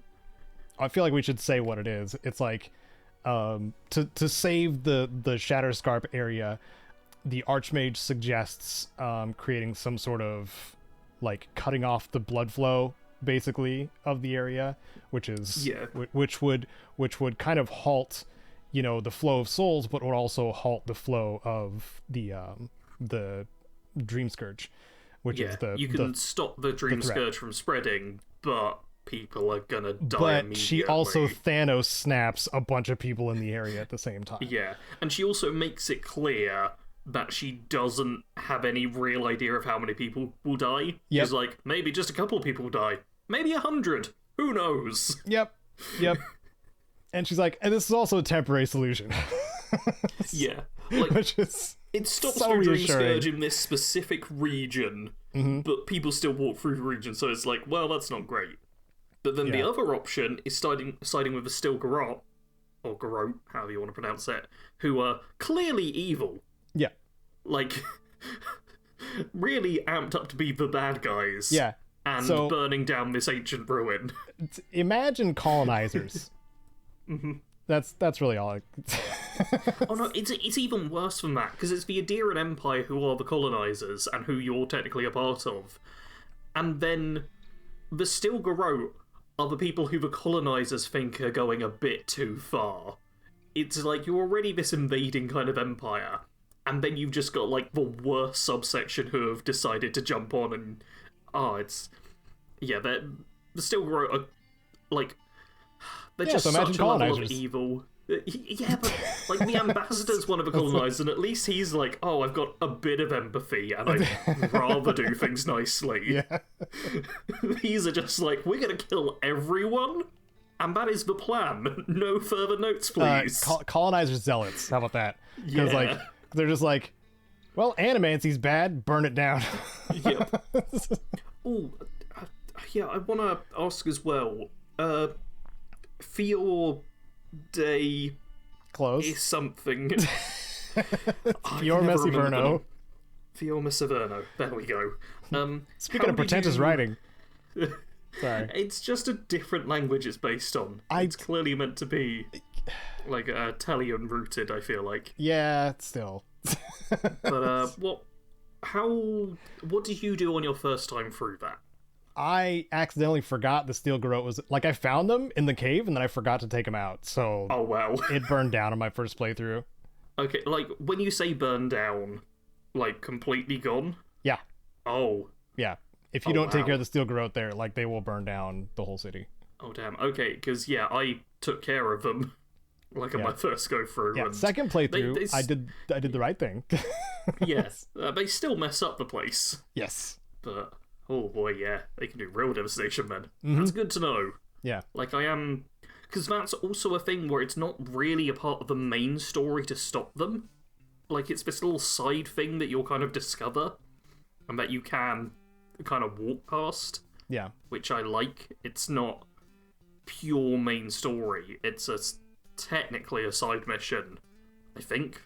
It is a side mission, right? But there is it's man, you can stumble across it in multiple ways, but there is a side quest that leads you to, like, it's the ranger side quest where you're investigating the murder, and then you find out from the murderer that she's trying to clear the way for the Steel Garrote, or the Adirian Empire, and not realizing that killing everyone includes her, but she's very blind to that fact. Yep. And more idealistic, which is weird from a murderer. Game's so happy, such a happy game. I do really like a lot of the themes and quests and underlying issues we talk about in quests, especially because I personally feel like even the kind of ridiculous characters like the murderer, who I like her with, also not spoiling that. That's still given something for people to figure out. Even that character, who's like clearly wrong, clearly so misguided, they don't feel entirely unrealistic. Like, that feels like a person that would exist. Yeah. It's not bad writing for them to think this way. They're just clearly first off, kind of a bad person, and also so misguided and, as you say, idealistic. And they so strongly believe in the thing, and you do run into that a lot, especially when you get to Solus with the dwarves, who are so aggressively about like tradition. Yep. Yeah. But what I liked, and even though you're still of the mind that like having a full open world and not being progress blocked by zone would be better for getting access to items earlier. I will say that how this like 4-zone thing was set up, you learn about four separate, even a little bit more, 4 separate main cultures of the world of Aora without being overwhelmed with all 4 at once. Which I really appreciate, especially for people that are being introduced to the Pillars universe. I mean, as someone who knew basically nothing about Pillars of Eternity, it was quite easy for me to understand what was going on and make sense of it all. So like you have Paradise, which is the first main town, which has kind of a mixture of different peoples there, and then they have the shanty town, the people who couldn't afford to live in the main city, and then the Adirian, people kind of moving, showing that the Adirians are definitely moving in on trying to civilize, quote unquote, civilize the place. And then you go to the Emerald Stair, which is where Fior Messiverno is, from like a bunch of Valian people had moved to, which are the kind of like the Italian kind of inspired kind of people. But these are also people that the Valian Empire, I believe they didn't outlaw animancy. I could be wrong there. I'm not super well versed. I know they make a big deal about like the Adirian Empire. The Adirian Empire hates animancy. Like they've seen the horrors and the awful things that can happen with animancy. So they're just like, no animancy. Which is part of why the Steel Garrote just burned it all down. But so Fior Messiverno introduces you to the Valians themselves, as well as like, the concept of animancy, of soul science, and what kind of, heinous things they can do with this, and also useful things. Because you get a nice mixture of those things. And then when you get to Shatterscarp, you go to Thirdborn and you learn more about the Amawa people, which are the shark people, basically. And how a lot of them are mercenaries and pirates, and they are very like durable folk, I would say. Yeah. If Kai is any indication of that, he's a tank. They're just all kind of built that way. And then you learn about their architecture is like Asian inspired, which is kind of cool. With like, you know, a cherry blossom tree and stuff like that, and the overall look of their area was really cool too. And then finally you go to Galawain's Tusks, where you go to Solace Keep, where you learn about the Pargrunen, which were hinted at. Dude, okay, one of the things Obsidian still does really well is hinting at things to come, or giving you a little hint, or a little you know, footprint to follow up on later, like building something up. And they do that with Pargrunen as well, which are the dwarves of the Galawain's Tusks. Because at one point they were much more of a roaming faction, where they had built, you know, a lot of stuff, a lot of these ruins that you find, the Pargrunen caches, for example, which are one of the collectible things in the game, because they usually have a unique in there that you get a puzzle out of the building. But then you get to, you know, Galawain's Tusks, and they have this big keep that's got lava flowing off of it and stuff like that. It's really it looks so cool. It takes up the sky, again, and it's like, oh my god, need a photo mode for no photo mode, please. Oh my god, dude. Yeah, so and also you learn about their culture, and they're really just against outsiders. They're very xenophobic. And then you learn more about their culture, and they're like, you know, they had this saint character this saint that they had, you know, followed to the letter basically on their culture and way of life and stuff like that. It involves just kind of staying in their keep and protecting the garden, which is the place that they're near. I absolutely love as well how Marius's like companion quest mirrors that same sort of thought process in a different way. Like, that was such a lovely parallel. Especially because there's no point where they specifically say, oh look, this is the same as that. They don't directly compare the two, but it's clearly this ingrained part of their culture. It's showing the extremes of both, basically. The extremes of like basically turtling and making sure that you never have any outside influence. You're only in this place. You only stay here for the rest of your life. You even hear it in dialogue when you're passing by some of the dwarves in there. They've never seen an outsider. They've never seen a non-dwarf, and you walk in and you're twice their height. They're like, oh my god. And so like that gives you the vibe of like what they're like, or what they get exposed to, which is very little, except for the harsh wasteland that they live in. And beetle meat, they eat a lot of beetle there.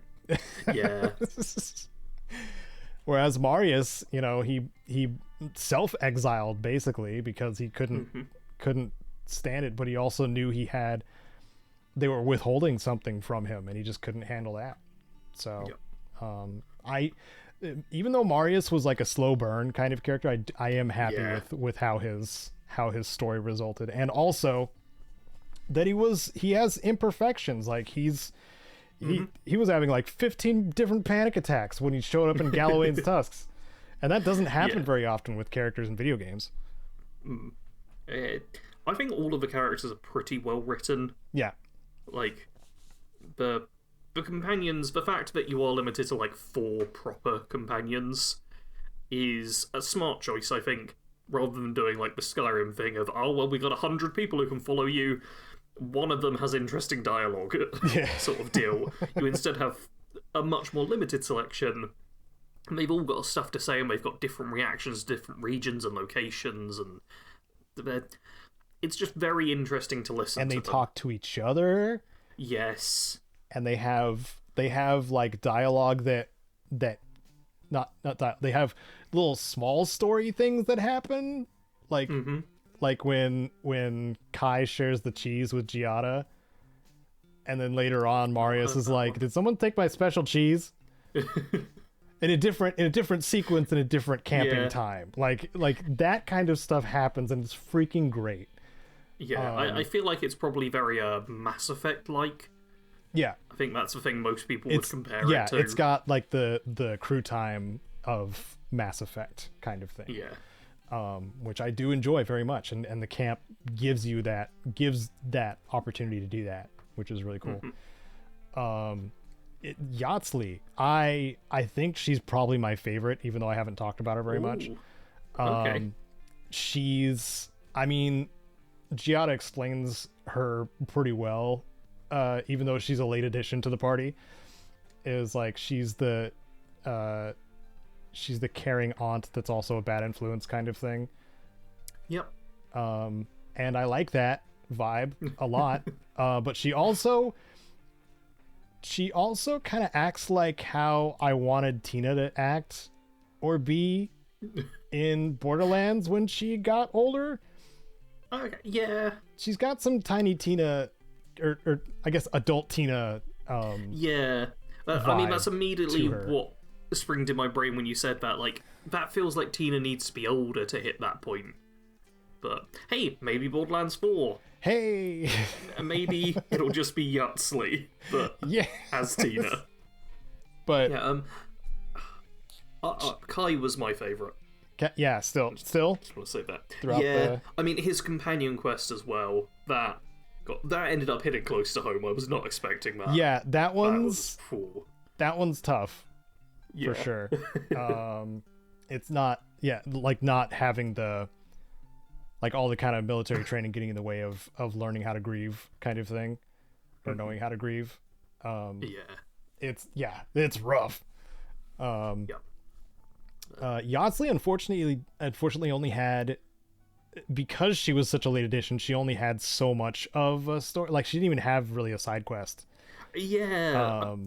I was almost wondering if I missed out on her companion quest. Yeah, she just doesn't have one. Yeah. She has some story stuff, but it's annoying as well because you do actually meet her very early on. Yeah. Like, you meet her super early, and then it's like, oh, okay, this will be the next follower. And it's like, no, we got to get Giata first. And I'm like, okay, so then in the next location, she's going to be... No, she needs us to do a bunch of quests first. Okay, then finally she's a follower. And it's just... Yeah. They make you really work to get Yatsley on side. Yes. Yeah. Which... Yeah. I think is one of the reasons why I didn't use her so much as well. Like, I just was so late into it that I'd already got used to using these other followers. Which is annoying, because Yatsley is one of them that you kind of need to carry around, because I think she's got the only companion ability which you can't replace with something else. Correct. Like, Kai does fire, Giata does shock, Marius is just easier for finding loot, which you can use for Compass and Minimap, and that generally helps out, but Yatsley has, like, the Dispel ability, which... Can you get that in the wizard tree? Nope. No, in which case, she's the only way of dispelling things. She's Dispel exclusive.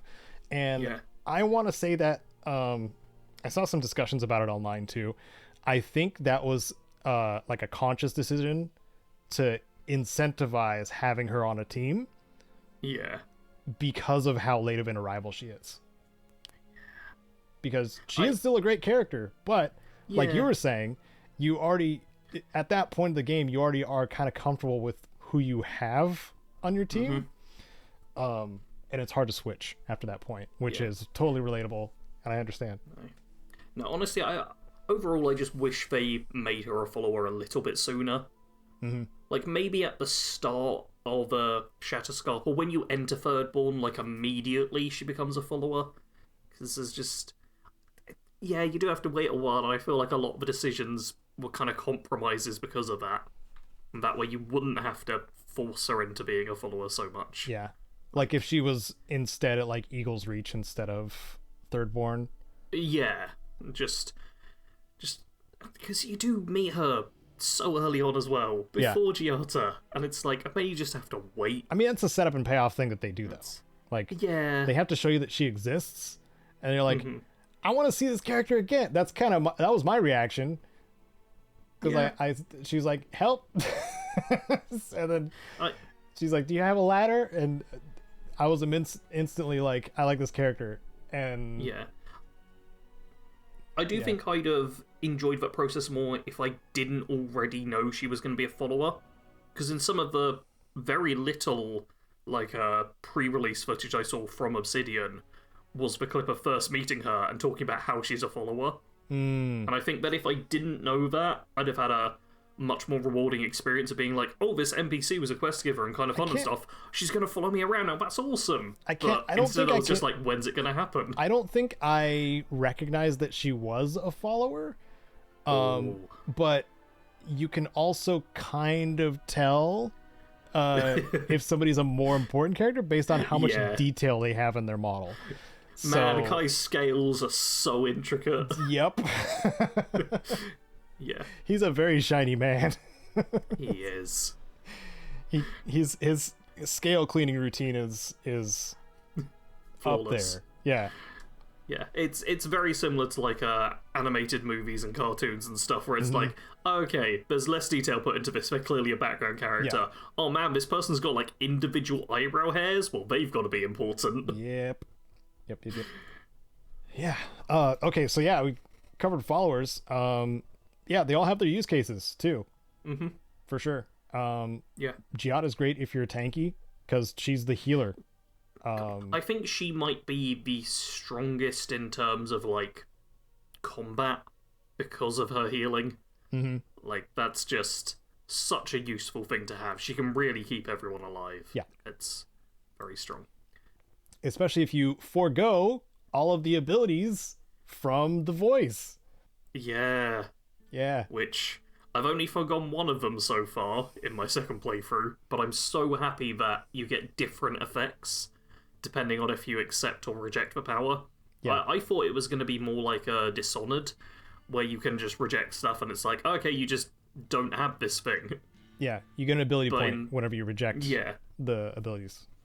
Instead, there still is a bonus, which is good if you're not going to use those abilities. Yep. Because I know I only really used a couple of the godlike abilities and ignored a couple of them, so... Yeah, the speed one is pretty great. I didn't use it. I just kind of forgot about it. You go real fast. To be fair, I already had a bunch of stuff to make me go fast, so it just was like, oh, I don't need that. I'm already fast. Oh, okay. It was surplus to requirement. Yeah. But it like maxes out your speed. So yeah. So let's get into before we go way over time, let's get into the nitty-gritty of plot stuff. What grit do you want to knit? What, huh? What grit do you want to knit? Knit. Oh my god. Oh no, I broke Caedo. You broke my brain, Sarge. That was supposed to be one tiny little aside. Well, the grit I want to knit happens to be the fact that you're godlike and the voice that is talking to you is your god. Yeah. Not just your god, though. It's the god of the Living Lands, the place you were sent to investigate the Dream Scourge.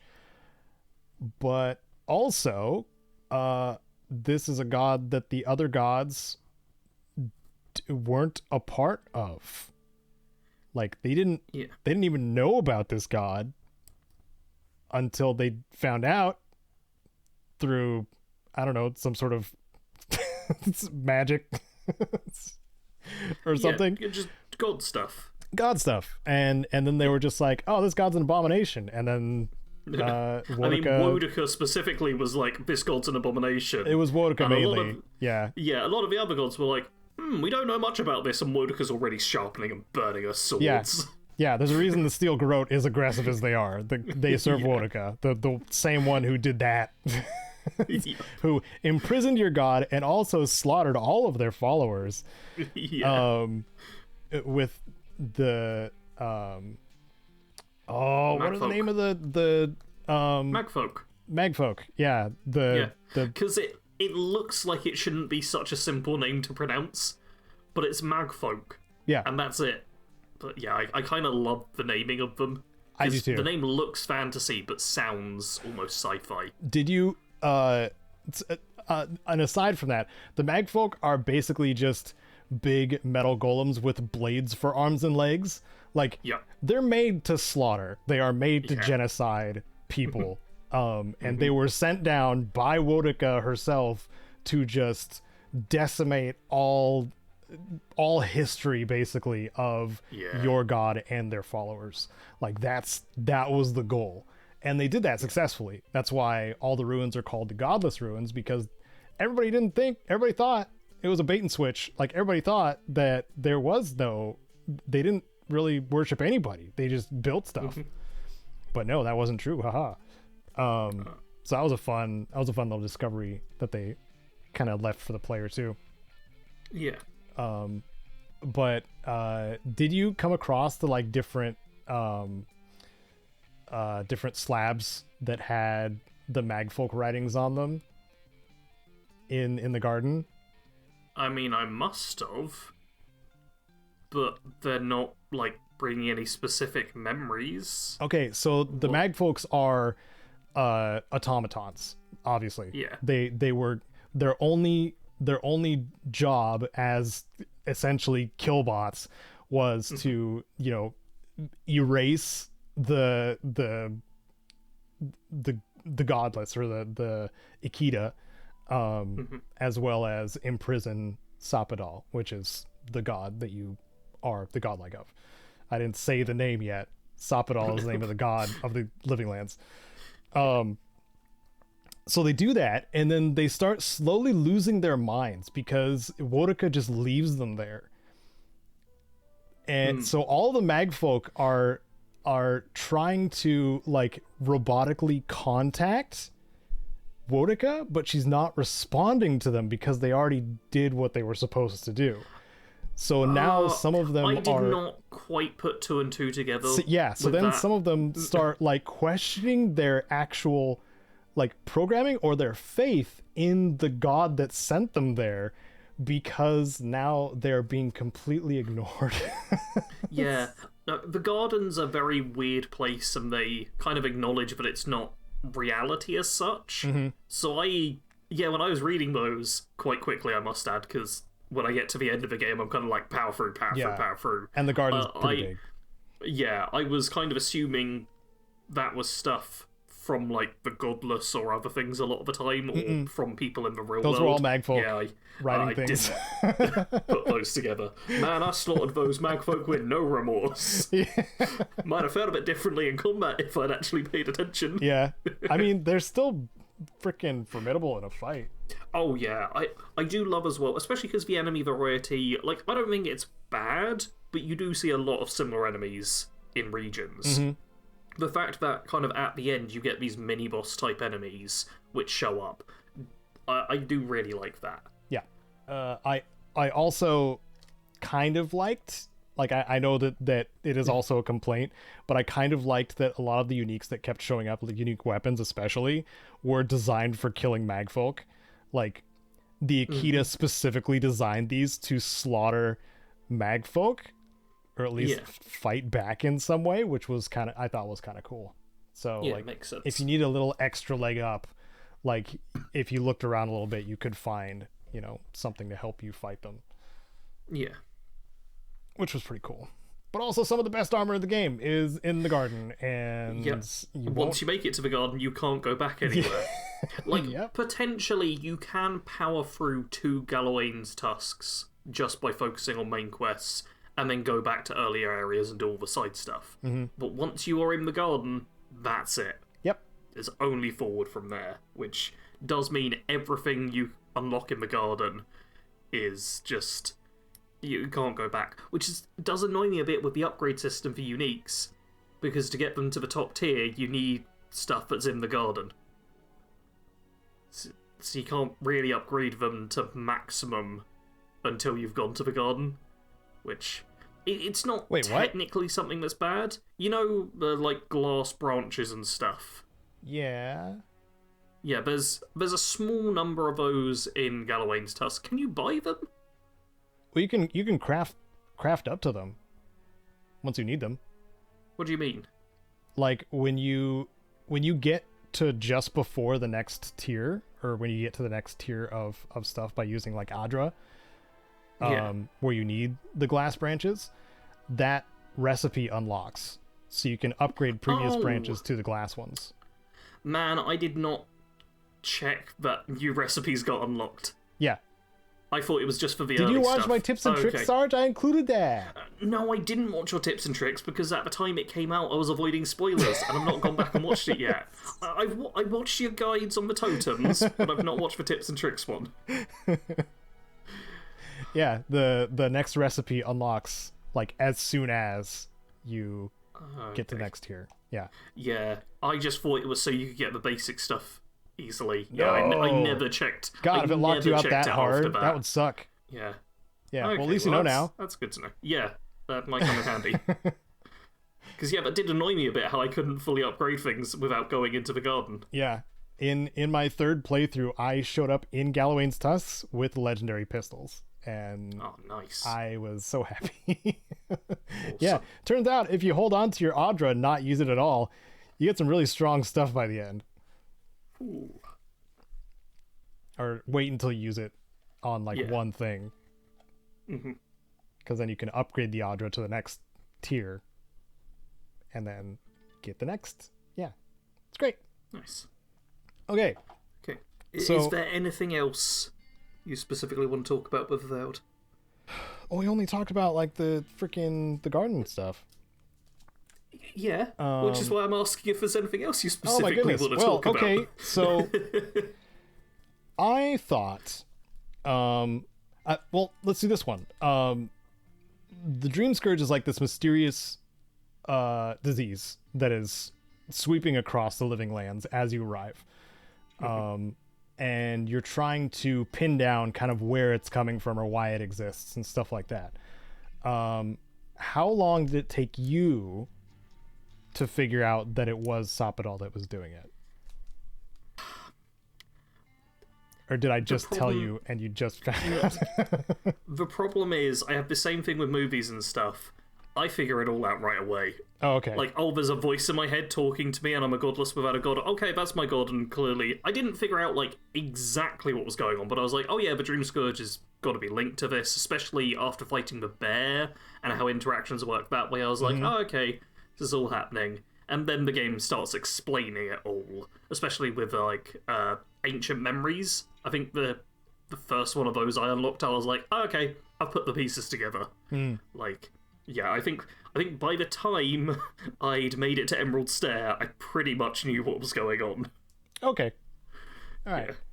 Well, I still enjoyed it, and I thought they revealed it in very good ways, and explained and gave motivation, so I was satisfied. It wasn't like, I figured this out too early, and now the game's being like, oh, and you'll never guess this, and I'm just sat there like, I've already done it. So it was done well. That does help explain, why some of what Soppadal says at the beginning, or the voice said at the beginning, is very cryptic, is because they're saying something that alludes to them being responsible for the Dream Scourge. Yeah. Or why did you put down the bear? And then you're just like, because it was trying to kill me and it was also infected with the Dream Scourge. What's wrong with you? that kind of thing. But but you also learn that Soppadal also has issues with their memories, which you're recovering as you get through this, because they've been kind of in stasis up until this point to where you arrived and kind of woke them up by interacting with Audra. Audra, of course, connects to the well of souls of the living lands, which in turn connected to Soppadal, because Soppadal, oh my god. Okay, so the gods the gods of the Pillars of Eternity universe are essentially created of souls, or made of the soul stuff.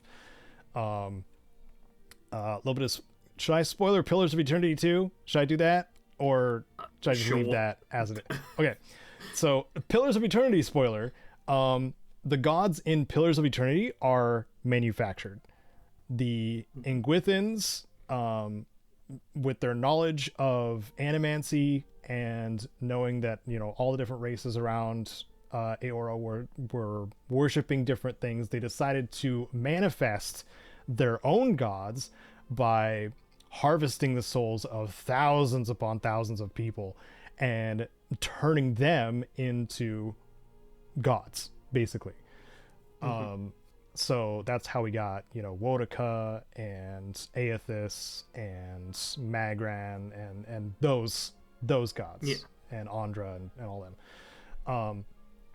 But Sopadal, being the abomination that they are, was a naturally occurring version of this.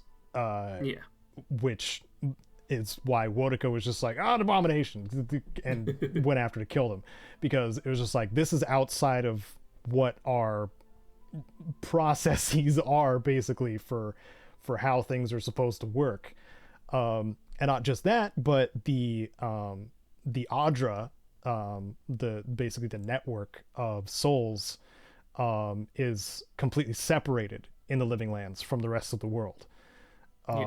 Which is why Sopadal was able to stay hidden for so long, is because this is just a little separate little island where this fledgling god came into existence.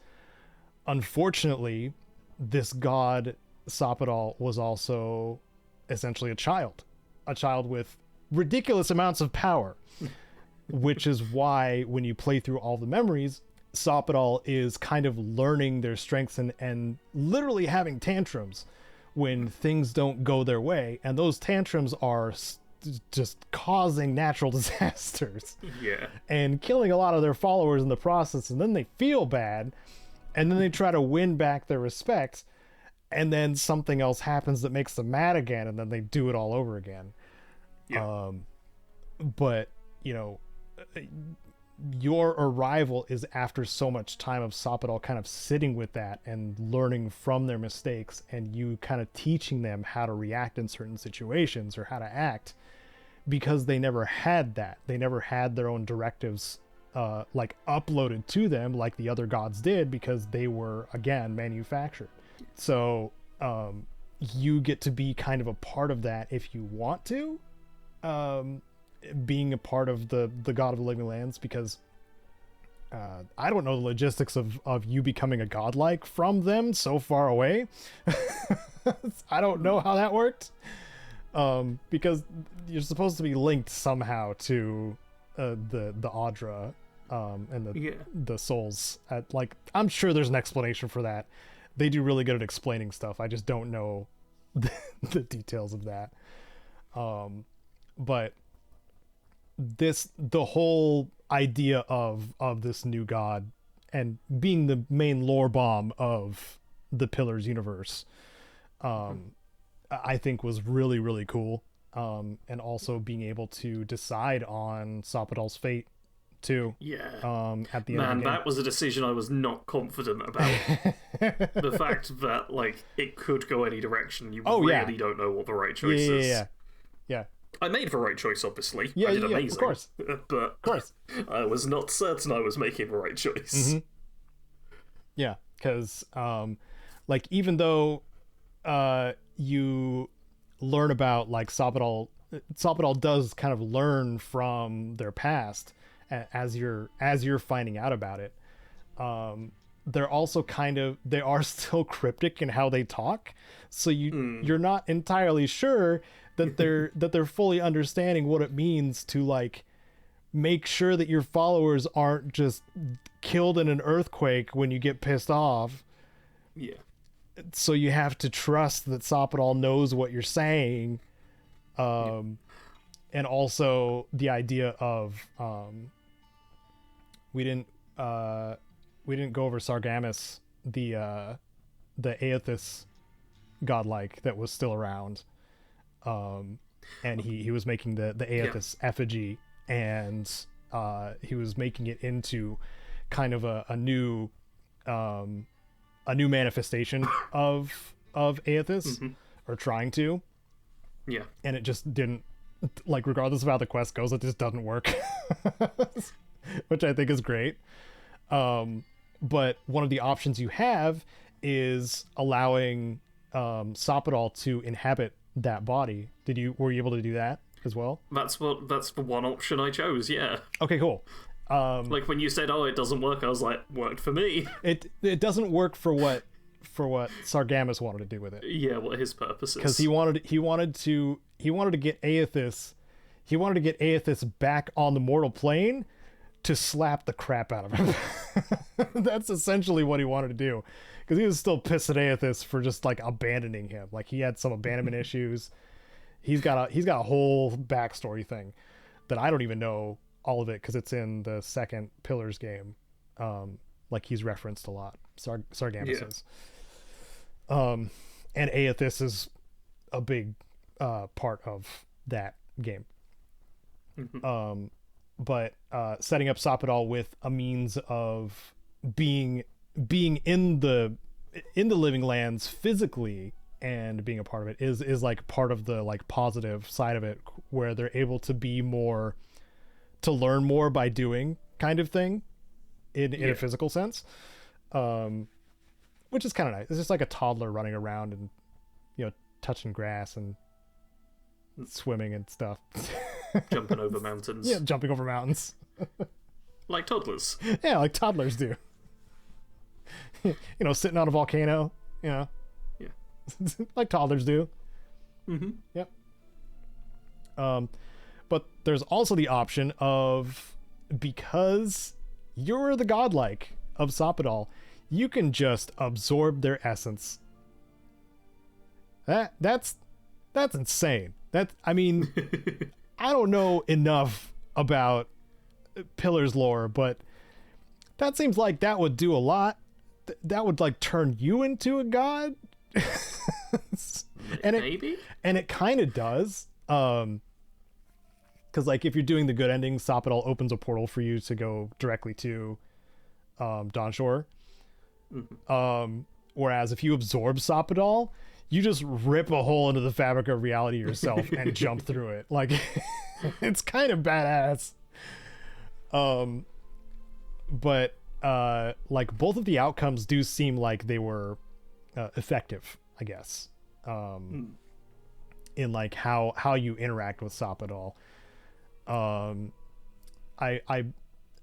I still haven't finished my evil playthrough though, so you may wonder why I know that. It's because my second character, my mage character, which was my previous one, I was trying to do an evil playthrough, but Fior Messiverno burning is like the crucial point of like Ludwig gaining respect for you. Yeah. That makes sense. And I didn't. I wanted the XP. So I killed all the steel growth that were there. but Caedo, you can only reach level 30 anyway. There's a limit to how much XP you but get. I like leveling faster. And also there's the Death Knight stuff that was in that cave. There's like 2 things, maybe 3. I mean, presumably you can let it burn, then go back after. Yeah, I did that on this character. Yeah. Because then the cave, once it's burning, you can actually just go in the cave instantly, and it's already taken over by Zareps. Nice. Yeah. So then it's easy to get through, and then go get your Death Knight stuff, and break down the chess piece because you want more Audra before you leave. Man, on a quick aside, I broke down no items and didn't sell any stuff until I was teleported back to Paradise. Wow. I just was like, I'm not getting rid of anything. I went full hoarder for my playthrough. And then at the end, it was like, oh, I suddenly need money to do the final upgrades. So I was going through the garden with my stuff not fully upgraded because I didn't have any money. Yeah. But, yeah, it's finding... It feels balanced. The game feels balanced. That's weird. It's weird to say. It's a very balanced game. Yeah. I'm sure there will be ways to exploit and break things that people are already figuring out. I mean, I've already said like what I did. Like, yeah, if you hyper focus on like a specific item and you are breaking down uniques to get like Audra and stuff like that, like you'll have legendaries before Galawain's Tusks at least. And then once you're at Galawain's Tusks, all the uniques you encounter are going to be legendary. So yeah. And all the enemies are going to be, superb / legendary too to fight, which is fun. The funny part was when I got to Ludwig at the end of the game, because I was like, oh, I'm betraying everyone. And I'm not, because you haven't really gone through with your evil character. No, I have not. Okay, so I'm gonna leave some stuff out. Okay, I appreciate for you that. to discover, because it's really cool. But when I got to Ludwig, when you encounter her in the arena that you do, because that happens for every playthrough, and I defect, basically. I'm just like, I'm gonna be part of Steel Garrote, man. Let's freaking go. Let's colonize these nerds. And she goes to knight you, but if she doesn't have enough respect for you, she beheads you and the game ends. Oh. Huh. I mean, I respect it. And it just rolled credits after that. I'm like, oh my god. Man, I am very curious it's if so my metal evil playthrough will end so with that or not. Awesome. That's, yeah. Like that's not the right outcome, by the way, if you're going full evil. It's just so awesome that, like, if you're wishy-washy about it, Obsidian's just like, ha, you're not evil enough. And then it rolls credits. It's so cool. That's pretty good. I like that they don't apologize for that kind of stuff. Yeah. Like, they just do it. Yeah, but I think that's the most kind of spoily I want to get, I think. Yeah. I will say, when it comes to, like, outcomes and stuff like that too, if there is a quest reward, or multiple quest rewards, going the evil route gets you either the better one or both. Okay. Which is kind of great too. Yeah. On multiple occasions. Like the murderer we talked about in Emerald Stair. Like, if you side with her, like, she'll give you a ring and you get the gun. No. The caravan situation in Galwain's Tusks. Yep. If you take the violent route, you get a really awesome weapon. If you don't take the violent route, you get I think it's a pretty awesome amulet. That one you have to choose between two things. Okay. I was going to say, is me getting basically the best ending mean I've missed out on a bunch of cool stuff? Because it does kind of sound like it. Mm-hmm. Well, I got a really happy ending and everyone was good. Yep. So, yeah. Time to make I everyone can still sad. feel good about that. Mm-hmm. Also, dude, if you go I don't know if it's the evil route, the Dehangan quest at the very beginning of the game, where she's soul twins with a Zarip, like one of the few Zarips in the game that are actually nice and don't try to chew your face off when you're up close. Like, she gives you one of the best rings in the game. It's the Vindictive Band. It's the one that just does poison damage on either critical or on hit. I think it's on critical. On critical. Yeah. It says. Which is really good. First quest that you run into in the first side quest. But if you decide to kill her soul twin, I'm pretty sure you get a little bit of money. Yeah. And that's it. I don't even think I found the specific Zorip. I just went to our house and killed the Zorips inside, and then went back and was like, house is clear, bit of cash, easy. Oh, yeah, he's, from the front door, he's off to the left across the bridge. Yeah, I know. I've seen in your footage on the previous episode of the PIPCAST. But, when I went through, because obviously first little side quest, I was just like, bang, bang, dead Zorips, go back, bit of gold. And I was like, cool, just a nice, easy little side quest, nothing special going on here. Turns out there's tons of lore implications, different rewards, and weirdness happening. Yeah, so much more than I thought it was. Yeah. And it still brings up the flow of souls question. It's really strange. Maybe, oh my god. Oh, dude. Oh, my brain. Because the freaking Moonrock quests that you got to do in Emerald Stair, where like all the revenants are like congregating around the lake where the moon rock fell. And it's something about that moon rock that has like some kind of like weird essence to it, that they're all drawn to, and they only start freaking out like that when there is something generating essence. And it's like, well, and the animators do like chatter about it occasionally, like if you walk by them and stuff like that, they're just like, oh, like does the moon like have its own like pillars and essence stuff going on? Like what's that about, kind of thing? Is it like a satellite where essence is just shot up into the moon?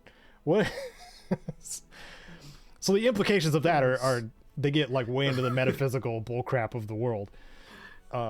There is so much more lore than your standard zombie apocalypse. Yes there is. Like, this is technically just a zombie game. It's like, oh, there's a little plague going around which is turning everyone into functionally zombies. And there's different types of the revenants or the brainless ones. Well, I was talking about, but Dream Scourge is the zombie plague. Then you got revenants, which are just dead fleshy things. Then they turn into skeletons after a while. Yep. Like, yeah, it's... And they got specters and wraiths. Mm-hmm. It's lots of undead. Yep. And elementals. This game has a lot. What are those? Yeah. Besides elementals.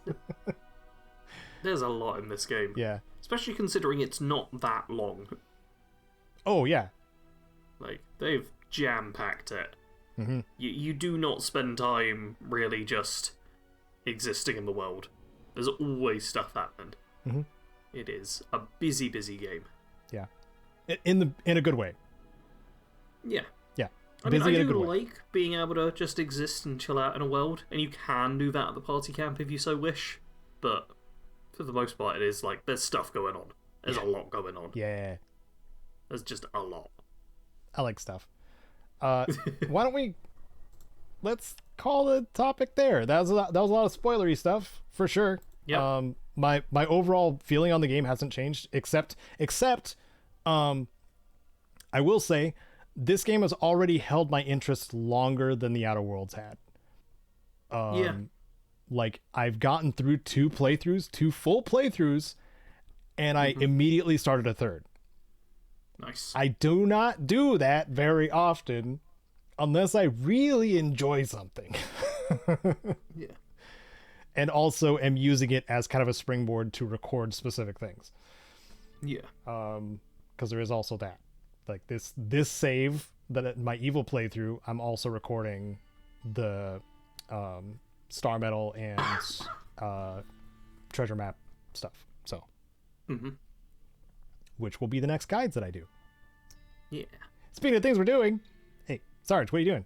What I mean, besides talking to me about Avowed, which is very fun. Thank you. Yeah. Avowed is the only video game I've played in the past 2 weeks. It's just been that.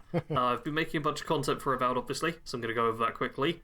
On Bad Company Gaming, I've been doing my Spells Only challenge run, which has a bad first episode, but it gets better from there, because, the game doesn't let you use spells at the start. So, I kind of fail the run immediately, but then I can stick with the run afterwards. Yeah. I should have done unarmed. As my first challenge run, but I didn't fully know that it wouldn't work out at the start, so it's fine. Challenge run is now underway. But on the main channel, you know how we do the comment of the cast thing, where we respond to comments at the beginning? I kind of technically did a video that was that. It's called Is Everyone Lying About Avowed? Where I technically was mostly responding to a couple of comments left on the past episode of the PIPCAST. So that's a thing you can check out and read the 400 plus comments on my don't read them. Ever like to dislike ratio video. Boy, people did not like me proving that there's fish in the game. That annoyed a lot of people. Yeah. Hey, they would lose their minds if they saw those hummingbirds in Shatterscarp. I mean, to be fair, I was the one in that video that was like, I'm not certain I've seen a bird in the game. Because I kept hearing birdsong, but I didn't spot birds for ages. There are birds. There are birds. There's hummingbirds and flocks of birds. I have seen birds now. In Shatterscarp and Emerald Stair at least. Mm-hmm. The birds are more well hidden than the fish, which are in water. Makes them quite easy to find. On top of that, I've made my ultimate beginner's guide for Avowed. So if you're a beginner who decided to listen to all the spoilers, you can check that out. And by the time this video is out, my first Avowed character build will be up too. I'm really excited. So yeah, I literally finished editing that before we started recording. Hell yeah. So, yeah, and I'm looking forward to making more builds. I think that's what's going to get me to do multiple playthroughs more than anything. Yeah. Because I already want to do the Paradise Pyra and poison-based spear character, and obviously some mage builds too. There's a lot of potential there. Yeah. I think you'll probably get more tired of the dialogue, kind of like I am. I'll just be skipping through. Even skipping, like some of it lasts a long time. You don't realize it until you actually have to skip through it. No. The way I'm going to do this, because I can't just do the Bethesda console command your way up, is just have the game on like minimal volume while watching other stuff on my other monitor. Yeah, that makes sense. I'm just getting through that way. I mean, if I may make a suggestion, like just having a save at the beginning of each zone with a specific character, and then just kind of respecing to what you want. For that, I want to do some respec stuff, but then like it's potential of my character's going to look the same. I was really hoping there was going to be a way to change your appearance. Yeah, okay. No, that makes sense. That kind of holds me back a bit. But yeah, never mind. There's things I can try and work around with. Yeah, that's it for Avowed. And last night we had a lot of people over in the end, but we all watched Something in the Water, which is a garbage movie. It's terrible. It's like a shark movie, but 90% of the movie is nothing happening. And then the really bad CG shark shows up and just bites this woman a few times. It's so boring. It sucks. It's like an hour and 20 minutes and it felt like 3 hours. Oh no. Bad movie. Okay. What have you been doing, Caedo? Well, you wouldn't believe it if I told you. But I don't. I've also been playing Avowed. You're a liar and I'll never trust you. Okay, I'm sorry. Prove it to me right now. with the B-roll that's definitely not playing right now. Yeah, so like Sarge, of course, I've been doing guides on Avowed. All the totem guides are complete. I may do a supercut of them at some point. I haven't fully decided. I don't know what's coming next for Avowed, because the sounds coming from Obsidian are positive right now. So there may be more stuff in the pipeline for the game, like once it's once a little more things have been ironed out bug wise. So I'm gonna wait on that a little bit before I decide to supercut some stuff. But all the guides are done. They're doing well. I've made my money back that I invested in the game, which was my main goal, so that's done. But what I've been playing aside from Avowed is a game called Rotwood. It is almost looking like a hand animated beat 'em up kind of game that's roguelite and also co-op, and you play little customizable furry characters. You can use hammers and spears and sand ball thing. They're like blitz balls, basically. That's one of the weapons. Blitz ball. Yeah, I'm familiar. And it's also like gun and what was the other one? Bow.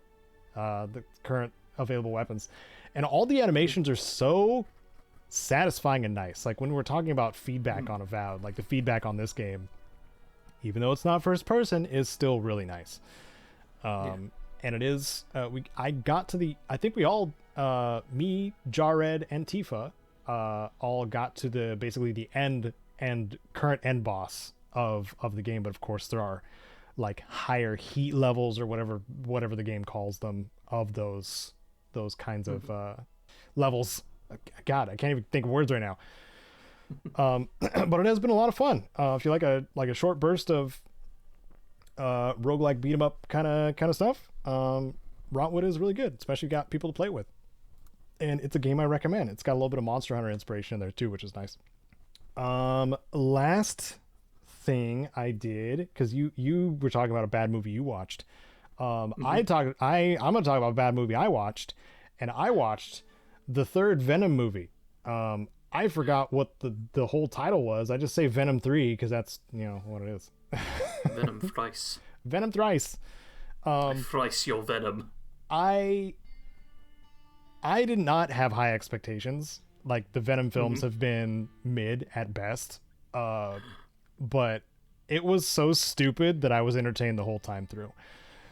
That's good. Which is good. If something is so bad or sometimes seemingly intentionally bad that it's good, and then it does have a little bit of an Avengers moment. Like, they can't help themselves at this point. It does have a little bit of an Avengers moment with like a whole bunch of symbiotes all kind of fighting at once, and it's really cool. That did help a little bit. But man, it was just a fun, goofy movie to watch when I can't remember what I was doing. I think I was waiting on something, and I was just like, I'm gonna watch Venom 3 because it's on Netflix. Excellent. And yeah, it was fun, stupid. If you like something fun, stupid, there you go. Check that out. Don't watch Something in the Water. Watch Venom 3. Yeah. Or the Witcher movie that we recommended, or that we talked about. I didn't recommend it. We talked about it. We acknowledged it existed. Made sure people know, but I don't recommend it yet because I haven't watched it. Yeah. So, which I'm probably going to do at some point this weekend. So, yeah, that's what I've been up to. I also, if you want to join the Patreon, hey, here's a promo. If you want to join the Patreon, I did a show and tell of some of my everyday carry stuff, or my buy it for life things. And I even have a freebie, a little free audio vlog, audio part of the vlog that you can listen to over on the Patreon right now, where I share with you one of those things, but I shared like 5 or 6 different things that I would suggest people get for themselves that will serve you a long time in your life. Oh, I'm gonna also jump on the freebie Patreon side of things. I put up a free AVOWED wallpaper. Hey! You want like the little Adra crystal? I just made one of those. Yeah. Adra's pretty. You don't even need to be a patron. Yeah. Yeah, well, I think that's all. Thank you everybody so much for watching and listening, and tell us, I don't know, your spoiler discussion bits or discussion things about AVOWED. We'd love to hear them. To be a comment on the cast and stuff like that. This podcast does go up every other Sunday, 10 a.m. Pacific, usually, both on Spotify and YouTube. So we hope to see you in a couple of weeks. And until then, take care of yourselves. Bye-bye.